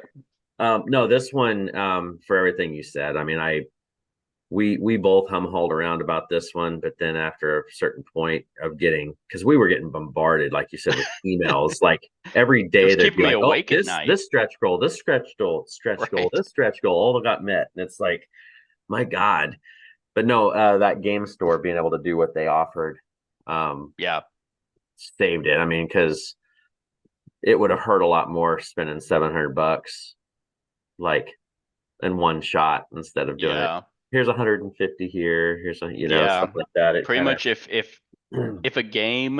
a game's pledge manager or its crowdfunding isn't game found and it doesn't offer stretch pay, I'm almost like, I don't really want your game anymore. Like, just that payment system makes it just way easier to get games now. yeah. And this one's just it's awesome. I took a big break from Zombicide because when it was first started back in the day, I got like the first 3 seasons of it and kind of got Hmm. because there was rule issues that sucked and I had to house rule certain things and I never did get into um what's the other one, the Black Plague. Black Plague. I never did do that. I didn't do the Western one. I was like, oh God, they just keep pumping stupid shit Right. in. And then they're just like, oh, here's Marvel Zombies. And I was like, oh, just another stupid theme of the same game. But no, it's different. I mean, Yeah. and that was the big thing. Having that Devour deal, being able to have all the gameplay you can pull out of this, playing him as zombies or as normal heroes. Um, they really did awesome with this, and Yeah. they made a ton of freaking money on it too. And yeah, I mean, there isn't much more I could really say about it. We've played it a handful of times. I've played it a bunch of times over here with other people, showing them stuff. The rule set is just as simple as you'd think. I mean, Yep. it's if you know how to play Zombicide, you're going to know how to play this. There's just a couple little rule tweaks here and there, and it's just crazy and Yep. super you super get into it as well and a lot of heavy strategizing. Hmm. But Yeah, I think that's the other thing is it's not just like a dice chucker. Like it's you actually will utilize your actions in creative ways. And uh the heroes, the characters you play feel like those characters, which is yes, really nice. So yeah, it's a blast. So good choice. yeah, yep.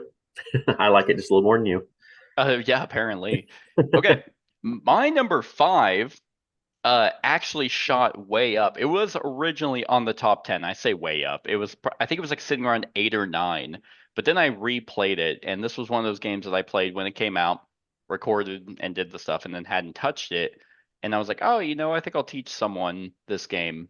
And as I was playing it, I was like, this game is actually just really, really good. So it shot up and is now sitting at number 5, which is, boom, Darwin's Journey. Simone Luciani, there you Another go. Simone, yeah, Luciani, which I was like, oh, what a happy surprise. I The need to one play negative I have about this game is I hate the box. Looks like pee. Like I hate that old. It's like, dude, this game could have like the cover could have looked way better. Like I'm all for the white box with stuff that they did with like Tang Garden, but they're like, let's do something different. Let's make it look like someone shit on the cover.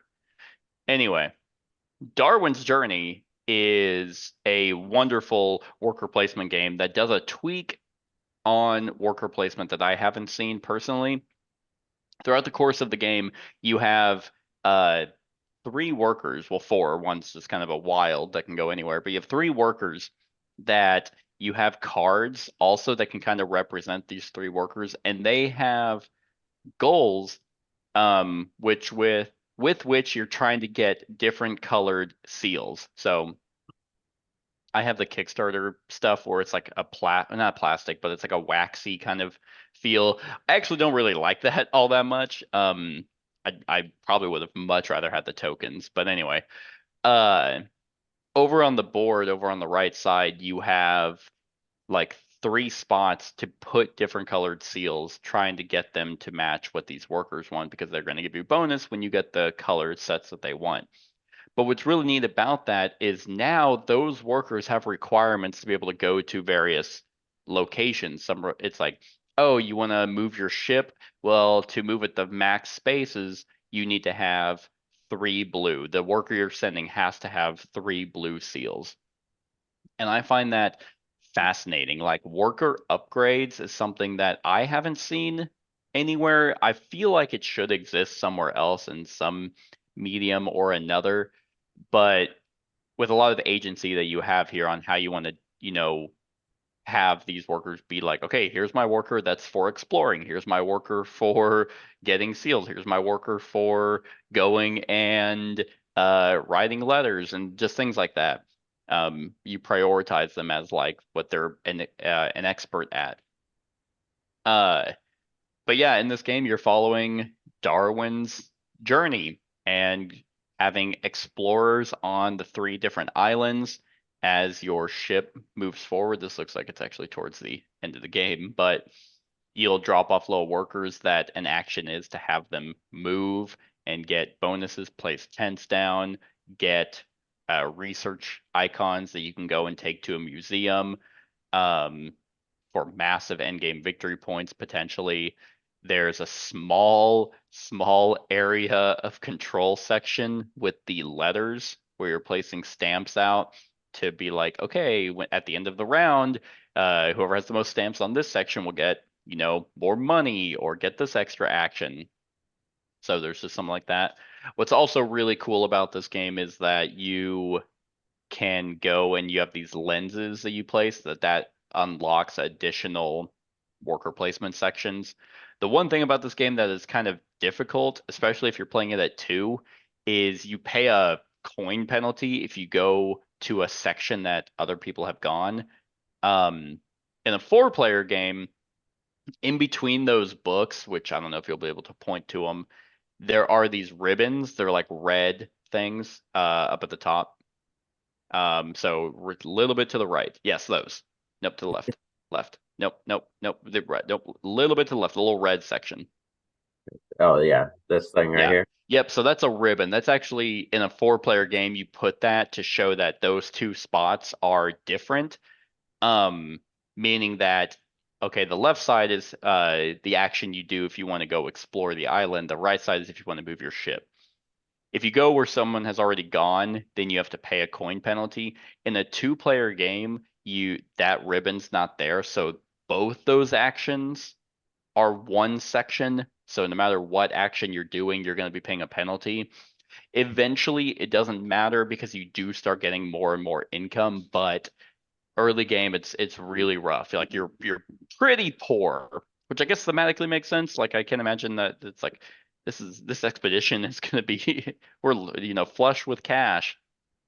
Maybe as you find more and more species and stuff that it's like, hey, now we're actually going to start funding you. I don't know if that was their decision making, but this one just screams theme. I love the worker placement element of it. And the amount of content in this game, like for the unique worker placement spots, for the different letter sections, for the different tokens, the different islands, tons of mini expansions. There's a lot of game here, which is the way I prefer Euro games. I think just seeing the board and being like, okay, what's the strategy here? How am I going to go about this game because these are new? This game has a lot of that, and a pretty good storage solution. So the Thunderglyph games, yeah, they did a really good job with this one. So that's my number 5, Darwin's Journey. This is one I want to try at some point, but never have gotten around to it. I think you would really like it. I can't speak to the solo, unfortunately. I don't know how that works. Right. All right. Well, my number 5 is one that could be on your list. I'm not sure.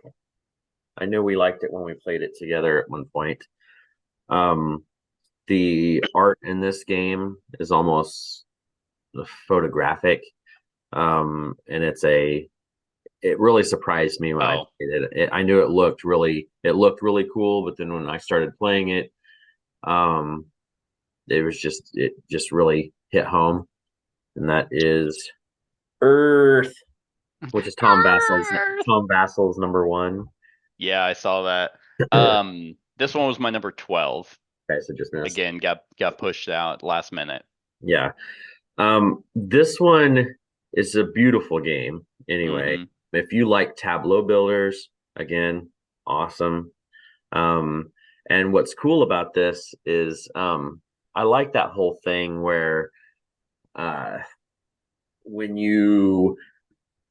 it's your turn and you pick an action, everybody else can do the lesser version of that action. Mm, But then you fire off all the cards of that color in your tableau.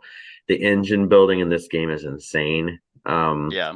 I know the gameplay in particular, when we played, you had a crazy ass engine going with yours, and we're just ramping points up Always do. crazy. I mean, I know. what can I say? I'm just Yeah. anyway. but having the 3D element of building up I guess it's kind of hard from it straight up, but like building up the tree, your growth and Hmm. stuff. That they, I mean, that's if there's one little annoyance, it's that you start falling over if they get too tall and stuff, but that's minor. Um, but yeah, I mean, the beginning of this game when you pick your I guess you'd call it your ecosystems set up, when you're Yeah, like because your I know, island yeah, where yeah, yeah, and doing all that stuff and everything, but you just so try to much make the replayability. well, there is, and a lot of it just goes on where you place those cards in your tableau too, Yeah. because they chain off of each other if you get them set in the right way, and you can really the AP in this game could be great. That would be another warning I would say for if you're playing with somebody that really likes to run through all the options before doing Hmm. stuff. It didn't really have that issue with us necessarily, but this was one that when we started reading the rule book and it sounded confusing, so we watched like a little playthrough of it Yeah, before it's like what is this game? yeah, but then it Yeah, started the making rule book is sense. kind of And all over the place. yeah, I'd agree. But the whole soil aspect and there's just tons of ways to score points in this. Yeah. And I would say, like I say, if you love tableau building and engine builders, I mean, this is gonna be right in your wheelhouse. Yeah. Um, I mean, so just the fact that like all the God, I'm trying my wrist needs to pop. The fact that like your island, your climate, your topography, like all those like the animals, all those cards are double-sided. mhm. So just your initial setup is from the get-go different from everyone else, which kind of is a driving factor for your tableau building, which therefore makes your engine different. Um, and one thing about this game, so like I said, this was originally going to be up in this list, but Sky Team was new, and there's a couple other games that jumped in. Um, this company is also really, really good. Inside Up Games. Because when I went to back it, I guess I maybe I missed the email or something, but the backer kit was closed, but it was open for me. So I like I paid for it, and then I think like a month goes by and I hear nothing. So I email them and I'm like, hey, just wanted to follow up. I see people are getting their orders. Where's mine? And the guy was like, how did you buy this? I'm like, through the pledge manager. He's like, that was supposed to be closed a while ago. Um, but he's like, so I'm not really sure if I have like the Kickstarter goodies or stuff even available anymore. I'm like, yeah, I mean, if you just want to refund me for that stuff, that's fine. I get it. But he like went out of his way to track that stuff down, and they were changing warehouses, but he was in constant communication with me. So usually I don't talk up publishers or people because they're typically shitty. But I mean, that's one thing about the industry that is great is you will have those interactions. So yeah, they knocked it out of the park to get me the game. And the game's also really good. So Yeah. yeah, if you know how to teach it, like if you play this, I think this is a game you can teach to people and they'll grasp it. Well, and there's a lot of symbols, but like if you play a round of it, Hmm. you're gonna get what's going on. It looks daunting when you are setting it up and when you're looking at all these different symbols and stuff, but just when you realize that you're picking an action because these at the top of your board is your actions. You have like this little fox token or something that you place on top of it. So you if you place it on top, you get to do the top thing. but then the Hmm. other people get to do the Yep. lesser version of it. But then everyone's like green fires off. Right. So I mean, it's That's just that's the cool thing. yeah. So you're always just getting stuff on, even when it's not your turn. So it keeps Yep. this kind of a game could suffer if it was like, okay, I'm going to do my turn, and everybody's just sitting there waiting for their Yeah, turn. God. But this one, when everybody takes a turn, you're getting to do something, and Hmm. I think that was an ingenious thing to do to keep people engaged. Yeah. I remember I saw someone comment on that aspect, and they were saying like it makes your turns feel less special. And I kind of see where they're coming from, but it's like the alternative is this game is 2.5 hours long with Exactly. it's like no, like it's like simultaneous play can be a really good thing because then whenever it is your turn, you get to pick which one what you've been wanting this whole time Right. if people weren't picking it for you. So it just makes the game go by that much quicker. Yep. Yeah, and I heard that there's an expansion coming next year. I wouldn't be surprised with the popularity of it and stuff. I mean, I'd be interested to see what they do. If it's just more content, or if they're gonna add. Add more like gameplay. Yeah. Yeah. Um, I saw it on one of my geek lists that I saw. Yo, expansion preview. There's literally Maxim Tardif, the creator of Earth, is working on an expansion. The success of the game found on Board Game Podcast page of a preview. There seems to be two new icons, Acorn and Shovel. So there's a forum out there that's kind of talking a little bit about Right. the expansion, but yeah, that's gonna. I wonder if it'll probably go on Kickstarter, I'd No, imagine. sure. Okay. Well, good choice. I'm glad again. This was not one of the games I wrote down because I knew it was on my list. The games I wrote down were not on my list at all because I hadn't played them yet. My next one will probably be the one that's the other one that you Ooh, wrote down. I'm excited. My number four is I was gonna say it's a solo only game. It is not. It is a one or two player game, and that is it. It is a um insane sandbox narrative driven game that I don't think you have played yours yet, or if you even have your copy. You have your copy, I know you do, but I don't think you've played it. This one originally, again, it was on the tail end. Like, funny enough, because every time I keep a geek list of the year-end games, I even had disappointing question mark because I wasn't quite sure if this game was gonna be or was actually that good because there was a shit ton of fucking grind in this game, and I was like, I can't, I cannot grind in a board game. That is the worst element you can throw into a game that's a narrative driven game. But they have actively done a ton to remove that while still keeping the core element of it. And I've played more and more of this game, and it is excellent. And that is the Isofarian Guard. Funny enough, a game you had told me about because I knew nothing about it whenever it was originally on Kickstarter. I have been playing this. Oh, okay. Well, good. Then we'll have another crossover, maybe, unless it's on the other list, which would be intriguing. Yeah. Um, Obviously, there's so much content in this game. It is a running series on my channel right now, and I'm only in the first campaign with Grigory and Alec. Um, foreteller narration saving it saves any campaign game for me because I don't want to read a bunch of stuff and there's a lot of reading.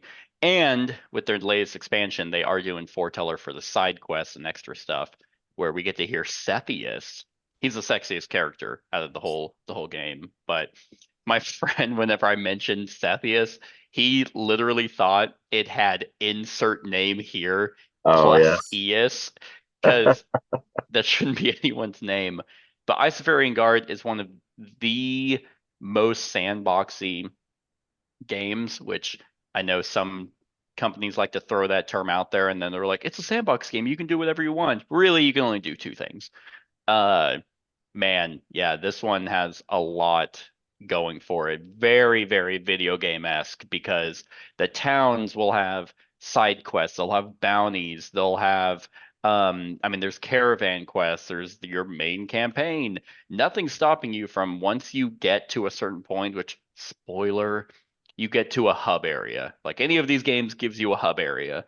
Once you get there, and then it's like, okay, have fun, go out and into the world of Isofar. Um, yeah, there's just so much to do. Every time I'm like game planning for the session, I'm like, okay, like my friend Keith, I'm like, what are we doing? Are we doing campaign or are we doing side quest? Because like to keep the video going, we can't just be meandering around. Um, but the side quests are fulfilling. The bounties we'll look at, we'll go to a town and like the bound or the towns have different or not ecosystems, but like different markets and items and things you can sell and things you can buy. And it's like different quests, and it's like, oh, we could do this bounty, and then we like look at it and we're like, yeah, maybe not. But you can always try because really there's no penalty for dying. Right. In fact, one of the upgrades that they made in their second printing was, yeah, your loot drops. Normally you just lost whatever you were carrying, but now it actually drops. So if you can make it back, you can pick it all back up. Um, Pretty much every upgrade that they did and every rule thing that we've modified until we actually get our content is just better. All ways of keeping the heart of their game while not completely nixing the grind. Um, and then so that's all the story stuff. The story is really intriguing. From what I've seen of it so far, I like that the characters are fleshed out. The storage solution is weird but serviceable, and then you get into the combat, which is just really unique. That Hmm. chip system is fascinating. That you would think it's like, okay, is this kind of it? But every time you're in combat, it's a puzzle. And that's kind of what I'm really enjoying about certain games now is that combats are puzzles where like it's not like Marvel Zombies, where it's like roll dice and you're hitting and attacking. It's like more chip theory, too many bones, where it's like, all right, here's the layout. How are we going to go about this?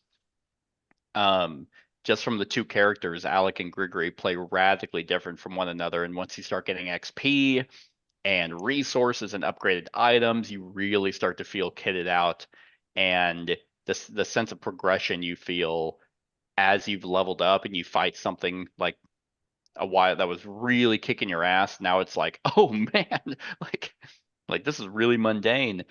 It does a fantastic job. So it's this high up on my list, even though I've barely scratched the surface. Um, because it just kind of started to impress me that much more.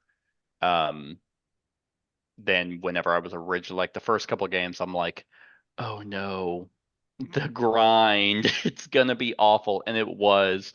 And then they released like a PDF of like the updated rules. They're like, hey, you can wait till you get the second printing stuff, or you can start implementing this into your game now. And I'm like, we are, and it's better. It's way better.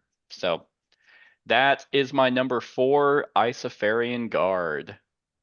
All right. Yeah, that one I had waited to play it until the new like that update thing they Yeah. put out because I'd heard of the grind stuff and I didn't want to mess with it. So that's when I started playing it after that. So we, we'll see. We may talk about it later. We may not. Okay. We may not. Yeah. Who knows? Um. All right. So my number 4 is the newest. Is the newest game I played that automatically it's what shuffled everything around on my list because Oh, it's okay. all the way up here. Um, so this game I had been hearing good stuff about um, on podcasts and stuff, and they were really talking it up. A friend of mine had already picked up a copy, so I got to play his, and it's just awesome. I mean, it is number 4 on this list after playing it once, and because I know it's going to be something, and I just recently got a copy of it myself. So it will definitely be getting played more, and that is World Wonders. This This is one, not the game I have written down oh for the really? record, but Oh, no, darn. because I Okay, don't know anything about this game. yeah. The Well, game that I wrote down, I have played, oh, okay, but we already had the list made. gotcha. That makes sense. Okay, gotcha. So I like games civ building games that are fairly simple. I like Seven Wonders. I like Seven Wonders Duel. I like stuff like that. This one takes that theme, but throws in a polyomino with cool, chunky wooden pieces, and it looks really cool on the board when you get done with it. So pretty much what you're doing is you are trying to grow your ancient city. You're trying to turn it into the largest city in the world and most prominent city in the world. And all the while, what you're kind of doing is you have gold. Every player has gold, and the round ends once everybody has spent their gold. That's kind of how we know the round's over. What you're doing is you're buying these tiles that you're placing in your city, and the tiles will have little symbols on them and stuff that will give you resources and stuff for when starting up the next turn. And you also have the option of building monuments and these great world wonders, right? So yeah, this looks fantastic. Like the little wooden pieces, that's really cool. Right, and if this picture only shows like the pyramids and the aqueducts right now, but there's like Machu Picchu, it's like a big mountain, and there's the Great Wall of China, and there's all these different things that you can add. What they do is they cover up spots and everything. They make your board, they fill out your board more, but sometimes, because what happens is when you buy one of those things, like when you buy a monument or a wonder, they'll bring you victory points, but they consume all your gold. So that pretty much when you buy one of those, your round is over. So you kind of have to pace yourself. You have to like push your luck in a way, because you want to get as much done with your gold prior to buying a monument or a wonder. I mean, you could just go and build the pyramids of Giza right off the bat, but it costs you, I don't know, let's say 8 gold, right? But if that thing happens to be around and you've spent everything but like 1 gold, then you can spend that 1 gold and build it. It's like you're kind of pushing, hoping other people aren't trying to go for it, So gotcha. Once you buy one of those, it takes all the rest of your gold and your round is over. You have to be strategic in where you get them and where you place them, because you don't want to ruin your chances of getting points and resources and other stuff. But it's just really cool because polyomino games are cool anyway. The player boards that you get, like if you look at this board, there's a river, right? Yep. So one side has a river, the other side has a lake. So you can kind of build around the lake, or you can maneuver through the river and stuff like that. There's like bridges. You can see some of those tokens are bridges to get over and stuff. There's just a lot to this game. When I first saw this game listed, it was like, I didn't know if it was just a generic civ building game or whatever, because a lot of those come out and they're kind of subpar. But this one it's really cool, and it's more in depth than you would think it would be. There's a lot of decisions. I mean, that's why polyomino games are great, because or spatial awareness games are great because they don't have to flood you with rules. Just the puzzle of placement is good enough. Right. I didn't know this was a polyomino game, so when you mentioned that, I'm like, sold. Yeah, this is one I think you'd really like. And I'm assuming the World Wonders have like placement restrictions as well. There's different stuff. Yeah, I mean, yeah, like these pyramids, they all need to be kind of, you're not going to put all different places of your board. They're all kind of together. Yeah. There's just a lot of different stuff. I wish, I mean, you can look on BGG and there's a picture that has like several monuments, like all this different stuff. There's skyscraper. There's just so many different deals. Like when you open up that box and you pull out all the wood, I mean, for as cheap as this game is, because it's not an expensive game, you get a lot of really cool stuff in it, and a lot of wood and a lot of just stuff, I'm sorry to say, it's a $36 game. Yeah. On Miniature Market, I'm assuming it wasn't Kickstarter, right? No, it's an I Arcane didn't One think game so. that I just kind of popped up, and Yeah. because I'd never heard of it until it came out in retail. And uh but yeah, I mean, if you like polyomino stuff, um if you like I mean, it looks cool on the table, with all the cool stuff on it. This one's a no-brainer. um Yeah, and originally I wasn't digging that cover, yeah, but I'm starting to like it now. yeah, the cover isn't bad. Um, I mean, it shows, I like it because it shows like all the wonders like in one deal. So you have like the mm-hmm. pyramids and Yeah. Yeah, the that's one I'm focusing on the most. The actual positioning of that I think is kind of stupid, but yeah. yeah. Um, that sounds good. Yeah, that sounds great. Yep. And I got a copy for Christmas, so now I can have my own Oh, to, how nice. to How play and all that nice. stuff. So happy for you. Yeah. And I think it is, I want to say it has, yeah, it has a solo mode. I haven't played the solo mode, obviously, but so I Cool. don't know what it's like. But yeah, World Wonders #4. Nice. All right, my number 3. I don't know if it's a 2023 game. I have deemed it to be so. But if everyone's like, that's 2022 because everyone else had it on their list of 2022, fine. Just omit this section. Slide. My number 3 is now Isofarian Guard. And hey, Earth did make it. How nice. Um, but on a lot of other lists that I've seen of like best games that came out in 2023 and from when most people got it and when I personally played it, which was like earlier this year, I think. That's where I'm putting it.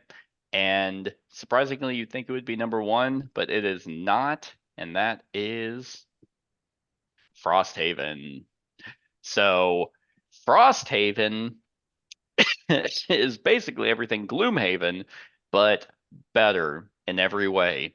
Um, there's so much to this freaking game. Like, oh my God. Like, so I started the campaign with a few buddies, but through the hecticness of life, have not been able to continue. But man, like Isaac, just I don't know how like he managed to make more content for it. The settlement phase, that's like the biggest new stuff to Frosthaven. After you do your dungeon crawl section, you have your settlement area. That's intriguing. That has story elements to it. That has like a true kind of settlement feeling with it. Um, like, I mean, I would say if you don't like Gloomhaven, then this is definitely not in the correct direction for you. But the extra elements that they added, one, every scenario, the voice acting on Foreteller is insane. It's so good. Um, then the gameplay, like the scenarios actually feel different. I mean, sometimes the gimmick it doesn't work, but at least it was different.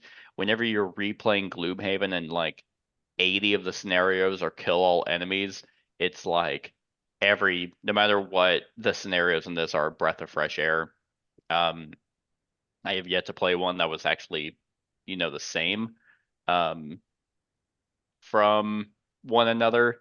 The characters that you're playing and choosing, like from the starting classes, are radically different from one another, and they added like a difficulty scaling on, uh, like, oh hey, here are the high difficulty classes. Here's the lower difficulty classes, and they just are 100% different from one another. The card play again is the same as Gloomhaven with the 2 card system, top and bottom action, which is still amazing. Like the puzzle element of trying to figure out how well you're gonna overcome the challenge of the scenario um, based off the class you've picked is just phenomenal. Yeah, I mean Frosthaven is. I mean, it's a 10 out of 10 game for me because Gloomhaven is a 10 out of 10 game for me, and Jaws of the Lion is a 10 out of 10 game for me. But Frosthaven, I think, does everything better. Like the resource management is better. It's not gold driven anymore. Um, you can share resources that allow you to put them into Frosthaven to be able to upgrade locations or buy items. It's just done very, very well. Like, and I haven't even, because I played my friend's copy, I've opened mine to be able to organize it, and I haven't opened it since. Because I just have other. Sorry, go for it. I was just gonna say I haven't touched mine yet because I refuse to until I get those sweet ass map books that Yeah. I ordered on the last little project that they did. Oh because god, yeah, those they're map books are gonna be insane. awesome.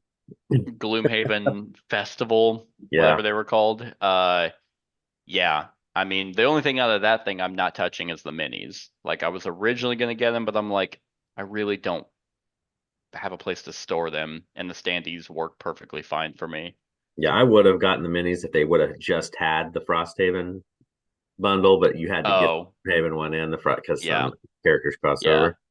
I So mean, I was I like, did get, yeah, I just left it at that and just did the map books. yeah. I mean, I am doing Gloomhaven second edition because it's changing and like the story's being rewritten. If it was just like, hey, here's a reprint, I probably wouldn't have touched it.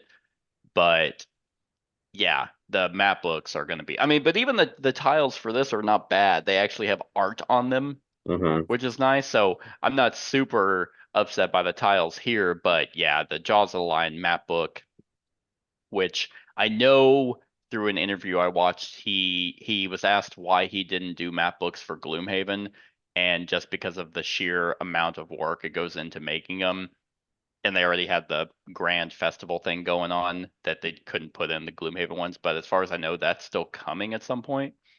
Um, I would imagine that there's gonna be another Haven, something Haven after this one. But Uh, just the ease of setup with those books. yeah, It's just yeah.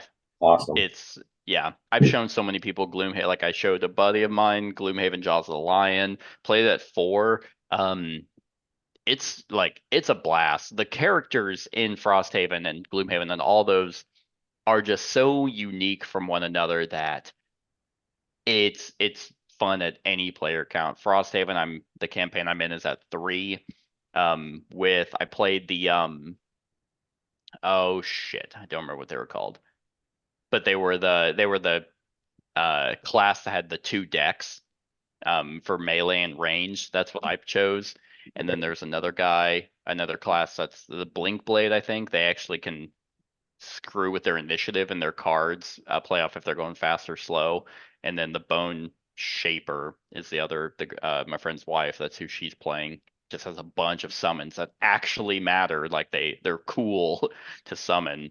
So yeah, I mean, what's to say about Frosthaven that hasn't already been said for as long as it's been out? Um, let's see. Yeah, I mean it has an 8.9 and it's already at number 39 on Board Game Geek, which I don't put a whole lot of stock in. I put it, but I mean just for that to shoot that high up, when Gloomhaven was number 1 and now it's sitting at number 3 for whatever reason. Yeah, Frosthaven's fantastic. And eventually I'll get it as a series on the channel, but Yeah, got some other stuff to do. So that's my number 3. good choice. And if it's 2022 for sure, then Isofarian Guard's my number 3, and Earth is my honorable mention. That'll work. All right. Well, my number 3 is a crossover.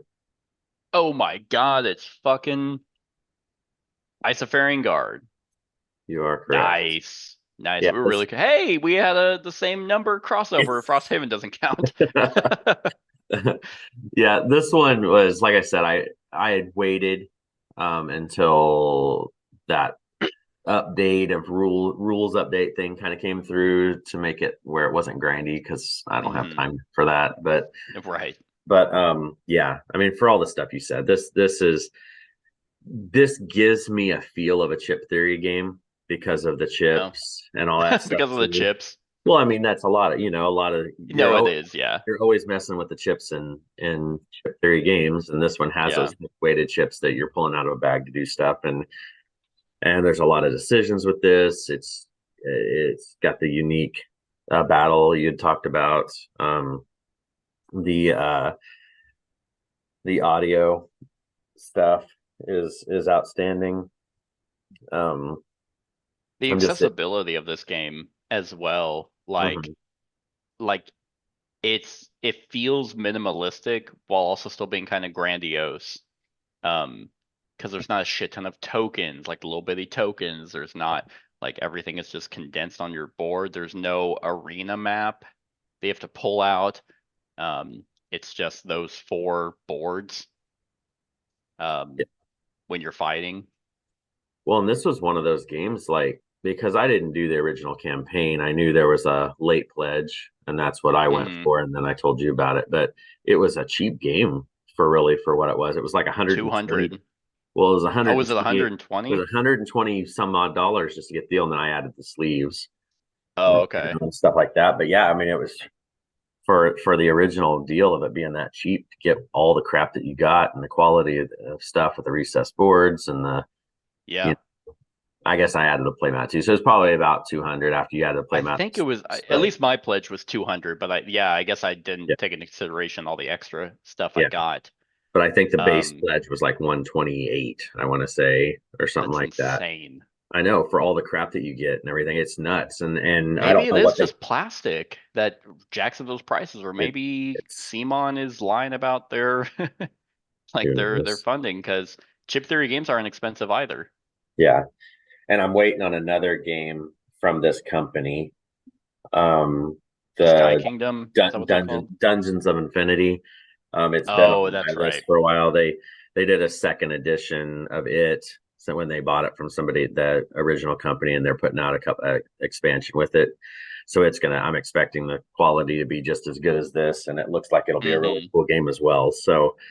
So yeah, I mean, and I liked when this project was going, even at we late pledged, like I said, but the owner of the company was constantly putting out videos of communication to people, talking Yeah. about who they were, and and that's does a lot too. He's stays in connection, like Simon, you hardly ever see once the campaign funds. It's like very Yeah. rarely see, or Flying Frog Games, you never see much of his stuff. He's like this, but this guy was like every couple of weeks was popping Yep. in with a video talking about where they were at and Yeah. I mean, it everything. pays in So dividends. Like like you will get dedicated, like loyal followers.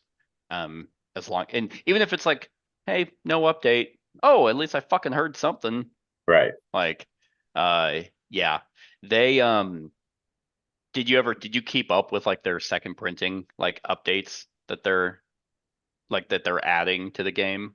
Not a whole lot. I know I bought the upgrade pack that Yeah, and stuff, so I just figured I would look into it more when that sure. I Well, got one thing started. that they're adding, and because they added a bunch of stuff, all seemed to kind of really help with the grind, because it was bad. Like it was like, okay, can we get a new sword? Yes, you can. You need 8 leather, 16 crystals. Oh, how do we get that? Yeah, it's a random drop. Yeah, Oh, okay. I'm just gonna say I have that now. But they added one thing you can do is you can have little workers. So you can actually send workers out to go gather like wood and materials. I don't know the specifics, but I know that so you can have people that are like, hey, they're back at the fort, but you can kind of send them out so they'll go and get the stuff. So whenever you bring them back, it'll just be in your stash. And I'm like, that's brilliant. there's Like, what some. the I fuck are mean, these people doing back here? We're Gregory and Alec, like we're yeah, out fighting and dying. Like, can you guys at least get some wood and it so we shows can it's upgrade the fort? one. It's handy. I mean, it's nice because they actually are listening. I think that's one of the Yes. things that helps me with companies like this. Is like they listened and they fixed Hmm. it. I Yeah. mean, And it's they not found a like it. fun thematic way Right. to add it in. Like with other fields, whenever people bitched about the fact that the only fun part about the game was the dreams and everything else was dog shit, and they did come out with a way to cut that out, but they like threw a fit. They were upset. They're like, "Oh, you just don't want to." you're just not good. And it's like, no, you designed a bad section of your game. Like here, they're like, okay, yeah. It's like, so you still have to get the materials. They didn't just make it to where like, oh yeah, in this update, you always have the materials. Like, so, but they allowed it to be a lot easier to get. So yeah, very excited with this one. Yes. All right, my number two. This was the other new game that shot into the list that uh just I was actually surprised it even delivered at the time. I would have been much happier with it being delivered in 2024, but I got it, and I fucking set that game up as quickly as I could. The new series on the channel that'll be coming in 2024. And it was probably my most anticipated game, and that is Sleeping It's Gods. not your number one. It is not my number Wow. one. And in fact, even after playing this, uh, it didn't even cross my mind to put it at number one because my number one game is that good. This game is fucking phenomenal. Like Sleeping Gods is my favorite game. Theoretically, if there are elements that are keeping my number one where it is, but this is definitely an honorary should be my number one.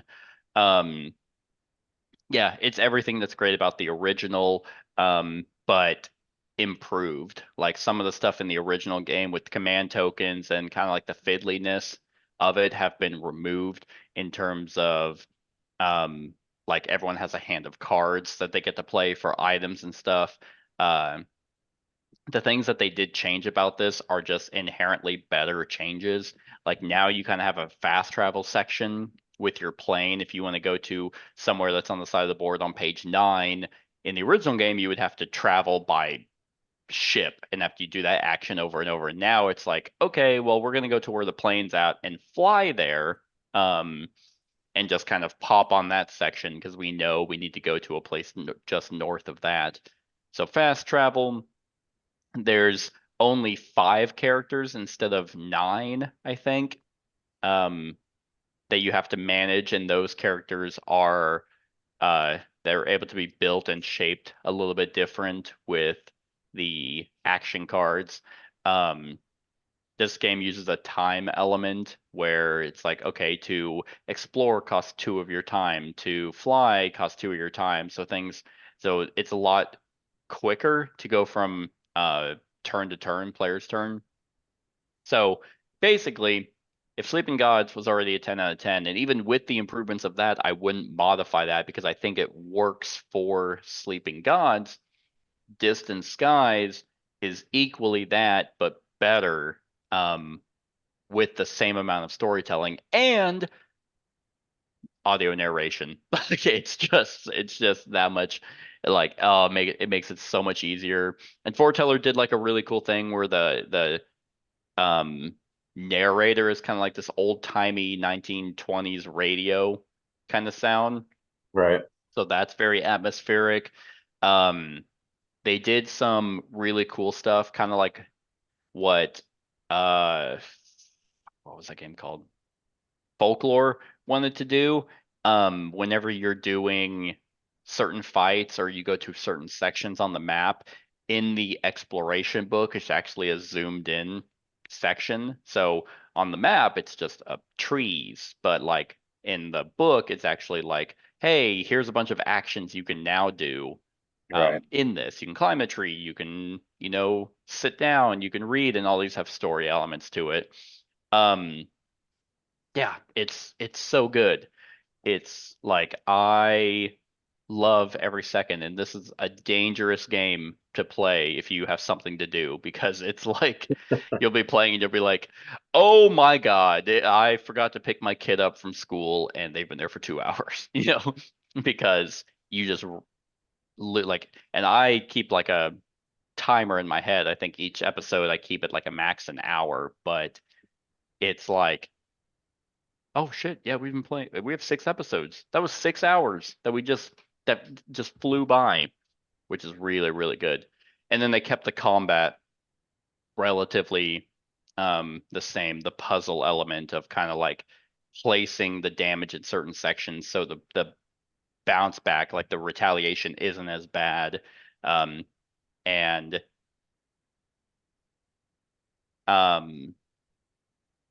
sorry, I just got a text that was not great news. Anyway, the combat is fantastic. But they also added a combat deck that players will have to be able to play to contribute to combat. It's just, again, if for some reason you didn't like Sleeping Gods for the fiddliness of it, would highly recommend taking a look at this because it's a sequel, but they're not related as far as I can tell. Right. And they improved on those in a drastic way. So that is my number 2, Sleeping Gods, Distant Skies. Well, and I have the Kickstarter version of this. I just got it in, around the same time you did, but I still haven't played Sleeping Gods. so I have both of them. I just haven't played them yet. I know I'll enjoy them once I get going. It's just getting them started and stuff. Would you say I should start with this one or should I start with the other one? Since they're not. Yeah, I mean, it's kind of like, I don't know, actually, because I mean, if you have both, there's no reason, as far as I know, they're not connected. They might have, I think technically the events of this one is slightly related to the events of the first one, but I'm not super far into this, so I don't know. I would say do the first one just because whenever you jump to this one, you're going to be able to appreciate the changes. I feel like if you did this one and you went to the first one, you might not stick through it because you'll be like, well, fuck, this has this stuff that I don't like. No, okay, that works. I will get it started eventually. Nice. So yeah, all that's right. my number 2. That's a good choice. Well, my number 2 is a game that I had to do a little research on before I could say it was a 2023 game. Because on BGG it says 2022, but when I looked Frosthaven. when I looked at the versions, it came out in Germany in 2022, but then all the other versions say 2023. So like gotcha. So this fits. This is a game I introduced to you. You now own this game. It's a 2-player game. It was one that my wife actually picked out when she saw it and wanted me to order it. And it ended up turning into just this is my most played game on this list by far. And it's because we just play it and reset it up and play it again and reset it up and play it again. And it's just awesome. And that is Beer and Bread. This is nowhere on my list because I thought it was 2022. Yeah, well, like I said, it says it on BG, but when you look at the versions, it's the American version is 2023. So nice. So, but this one is outstanding. The art is awesome. The resource manipulation is awesome because there's only, depending on what season it is, depends on how many resources are out in the collection areas. If you overtake, you only have a certain amount of storage, and if you overfill that, then whatever you can switch it out, but then whatever's left over, you have to offer to the other person. so it's like there's decisions of that as well. So when you collect your stuff here, this is how much there is. Once that's out, you're out. And you only have storage spaces of so many, which you start off with 9, but then you can buy upgrades that give you extra spaces or whatever. But if you fill up all your spaces, you have to offer it to your neighbor, which is virtually what it is. It's like your 2 neighboring farms. There's a river in the middle. Water is unlimited, obviously. And what you're doing is you're trying to craft beers and you're trying to craft bread. And you are completing them. But what's cool is the cards, when you do the draft at the beginning, they have multi-uses. So you can use them for the resources, you can use them for the upgrade, which will tuck underneath your side of the board and give you special abilities. Well, like it could be in-game stuff, it could be immediate effects, whatever. But what's cool is you don't want to, like, the backs of the cards are different. If you see the two backs, there's the breads are brown, beers are blue. When you have your hand of cards after you draft, you can see what the other person has. But what ends up happening is you will score, your in-game score is the points on the one that you have the least of. Mm-hmm. You know, so it's like you have to go both ways. You have to try to do beer and bread to get it. And just the decisions in this, it's a simple game. I mean, for all, you know, for all intents and purposes, it's a pretty simple game, but there's a lot of decisions that you have to make in it. And knowing when to use a card for resources versus the upgrades is important. And some of the upgrades are really powerful. Giving you those extra resource slots or stuff like that can really turn the tide in a game. And this is this was one of those.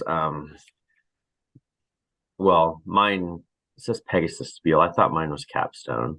Maybe it was Pegasus Spiel. I don't know, but yeah. I mean, this is a super good game. It's only 2-player. I mean, that's strictly kind of like what you talked about earlier with your Sky team. It was 2-player only, but that was cooperative. This is 2-player head to head. Yeah. But it's not like a mean head to head, and I think that's what's cool about it. The fact that you have to give resources to the other player, it's like here you go, buddy.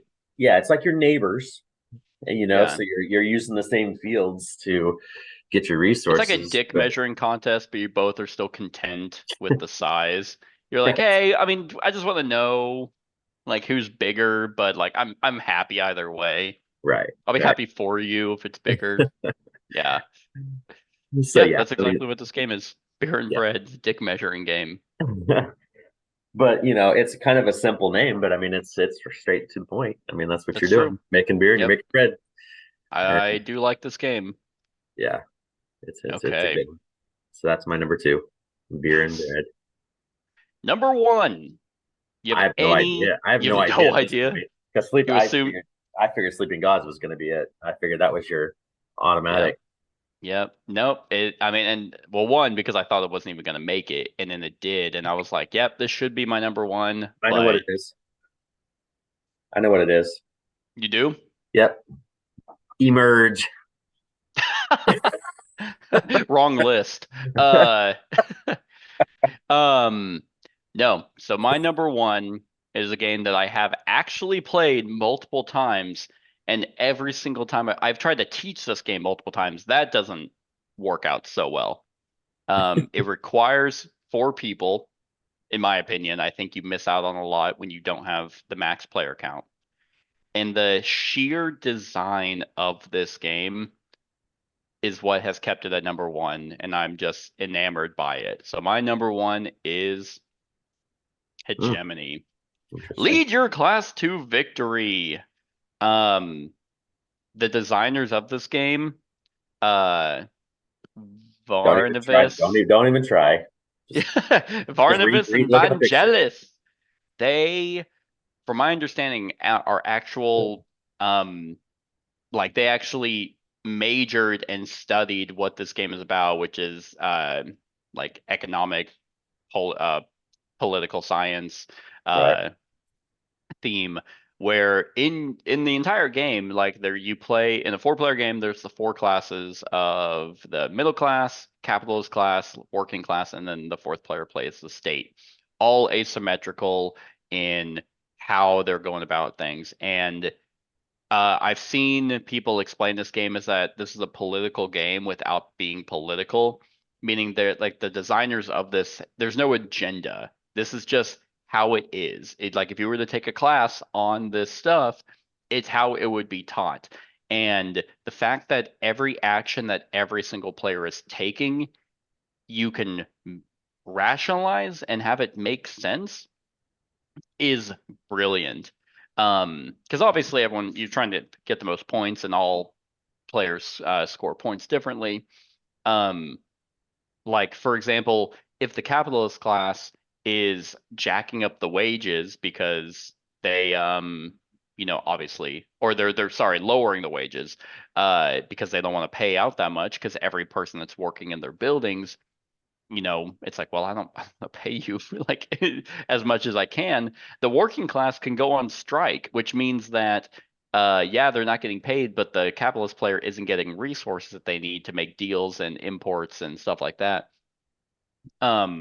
They can do, I don't remember what it's called, but basically if the capitalist player isn't putting out enough buildings, or the middle class player, if they're not putting out enough places to work, then the working class can put out, it's not a strike, but I can't remember what it's called, where it starts docking those players until they start getting enough places for the unemployed workers to go work. Just every single thing makes sense, regardless of what country you're playing it in. Obviously, everything makes sense to me from an American standpoint because that's where I live and that's where I've had to live for my whole life.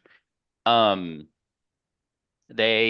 player aids that they've provided, where it's like you have your short player aid if you just need like a really quick like lookup, but if you really need to know how an action works, you have a bigger player aid that's really just ripped straight from the rulebook that's provided to every player, which some companies just don't get. The laws that they're trying to pass, every player wants them in a certain section. The state wants to make everyone happy, but there's ways for players to kind of screw over the state if they're not providing enough aid to a certain player. And then they also have a separate book where they talk about how it is in the real world, but then why they had to make certain tweaks to make it work in the game.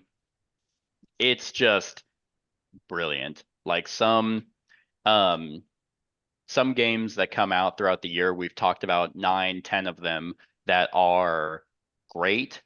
In my opinion, Hegemony is on another level. It's definitely not for everyone, like not even a little bit. In fact, I couldn't even describe this game as like from a theming standpoint of being fun, because it's like, hey, do you like economics? No. What about politics? No. Okay, well, this game isn't for you. But yeah, whenever like the first time I played this, I was like, this is insane. Even Kat, like my wife who jumped in to play this was not her type of game, but she appreciated the design of it. And then last time I played it was actually at Gen Con. I showed my 3 friends, and it's like once you get a round in, which for these kinds of games, usually this isn't the case, but once you get a round in, it just starts clicking. It just starts making sense on every action that you're taking. And really all you're doing is you have a hand of cards. Every player has a deck of action cards that are associated to that class, and you just have a hand and you play a card. And you have to discard a card to either do a standard action or you can play it for its ability. You have a hand of 7, you'll keep 2, and you just kind of go from that. It's fantastic. So I have nothing but the highest praise for this. I think the company or the design team has another game coming out in 2024. I don't remember what. I just vaguely remember seeing some kind of post about it. But I would like to see at least one expansion for this. They do have they do have 2 mini expansions. One is like historical events of how they swayed the like the world based off what happened, and then they have another one where it does make the classes a little bit more modular. But I'd like to see something added, maybe another 1 or 2 more classes, but I don't know what they would add. Right. I think the church would be a good one because they could directly be opposite of the state. Mm-hmm. Or the mob, just like some underground kind of classes that you could play that would kind of play into these. But I don't know. I don't know. These guys are obviously way better at designing than I would ever be, and this game is something else. So it's been my number 1 of the year since it came out. Gotcha.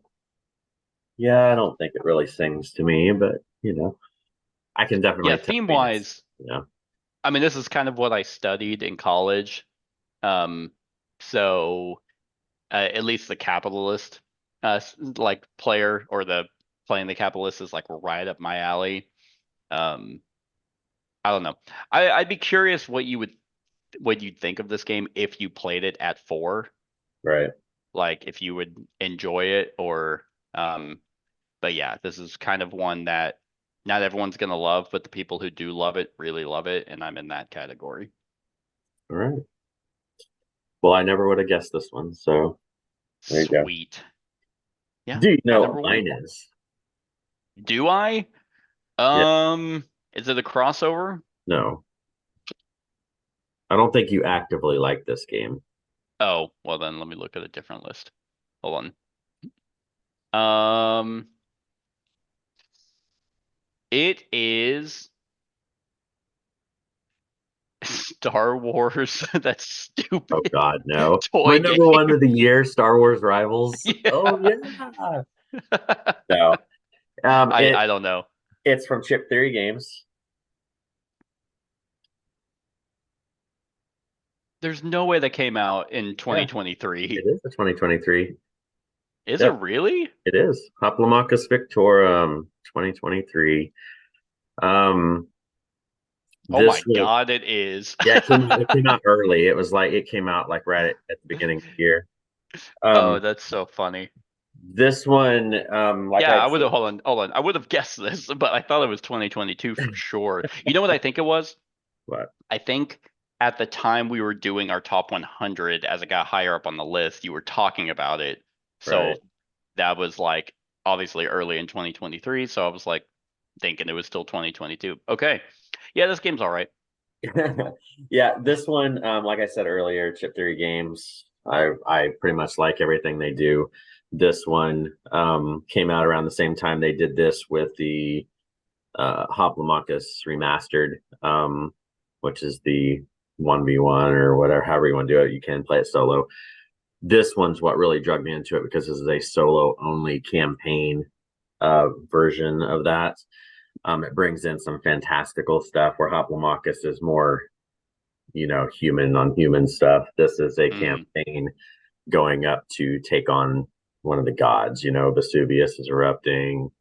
You're working your way through to a scion, the leader guy at the end, and this is just one of those games that you have to be ready to put the time in because it'll take a long time if you're going to go through the 4 acts and do all I that.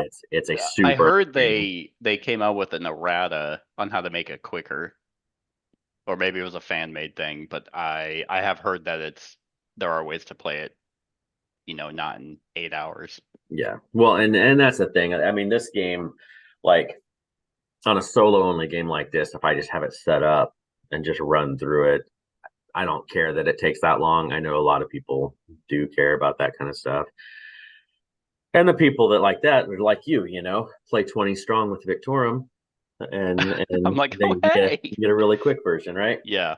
But no, this one it, like I said, it's long. It's there's some randomness to it, and everything, but it just looks beautiful out there on the table. I love the marbled chip holder that keeps Hmm. things in there, and you have your battle mats, and you have your regions that you're moving along. Because I think it's like 12 weeks is the time range that you're trying to get through stuff. Um, Hmm. and it pretty much uses the Hoplomachus remastered battle system, though. I mean, it's all you can bring in characters from that into this, and you can play this in Hoplomachus. You can kind of cross over with stuff. Um, and there's an expansion that was on Game Found for this not too awfully long ago. Yeah, So Pandora's Box, is that yeah, what it was called? yeah. So I'm looking forward to seeing what that adds. I even added the new promo that they put out around April Fools. It was Aprilis and the Fool. It's more characters Okay. that you can run through and stuff. But Nice. But yeah, I mean this. I like Hoplomachus a ton, and then this just lets me play it solo through a story mode, and you get everything Chip Theory normally offers. You know, the great chips, the great components, play mats galore, Yeah. and everything. And this was Yeah, if this highly was anticipated. I do like the three types of decks. You know, the blood Mhm. sports and then the games and then the whatever the other one was called. I like those and I like the puzzle that the game brings. Just man, this would feel less redundant and tedious if it wasn't as long. Yes. Like cut that time in half and then it's like, oh, everything would feel fresh. But I mean, hell, if Too Many Bones was as long as this one, I probably wouldn't like that one as much either because they play in about half the time. Yeah. So, Well, that one you can choose. Too Many Bones, you can almost kind of choose the length too. That's also true. You can make them longer. This one, there really is no Yeah. option. I mean, it's going to be long. Just be ready to buckle in. Yeah. But Okay. yeah, this one was my. As soon as I made this list, I knew this was my number one, and then it just Didn't kind of even went from there. totally blanked on it. Oh shit. Well, damn. Oh, Okay. so you didn't put it on your disappointing list now, I see. So I don't okay. think so. I don't I don't think so. Oh well, that's fine. Yeah. That's fine. So, Um yep. What mm, was the other game that you wrote down that yes, thanks for the reminder. So the game that and I've only played the prologue, but I've read into the world a lot. This actually probably it'd be on the higher end of the list as of right now. Could be even higher is Earthborn Rangers. Oh, okay. Yeah. That one I have played, but I just played it and it has like similar gameplay and open world feel to as like Arkham Horror, like the way you play out your deck and stuff, but in a unique world and stuff. So I think that this game will be really good, but I've only barely touched it. So, yep, that was the game that I had played last minute. Awesome. Anyway, that was it, everyone. That was our top 10 games of 2023. I hope you enjoyed. Let us know what your favorite games of the year are in the comments below. Let us know what you think of these games in the comments below. Other than that, like, comment, share, and subscribe, and have a wonderful whatever time of day it is for you. Hey everyone, thank you for watching, and I really hope that you enjoyed the video. If you would like to see more of my content, go ahead and click that subscribe button and the bell to be notified whenever I upload any new content. If you feel like supporting the channel, you can go ahead and click that Patreon link to be taken to my Patreon, and any help is truly appreciated. Other than that, stick around for any other run-throughs or reviews or cool top 10s or whatever I feel like putting on. Other than that, like, comment, share, and subscribe, and have a wonderful whatever time of day it is for you.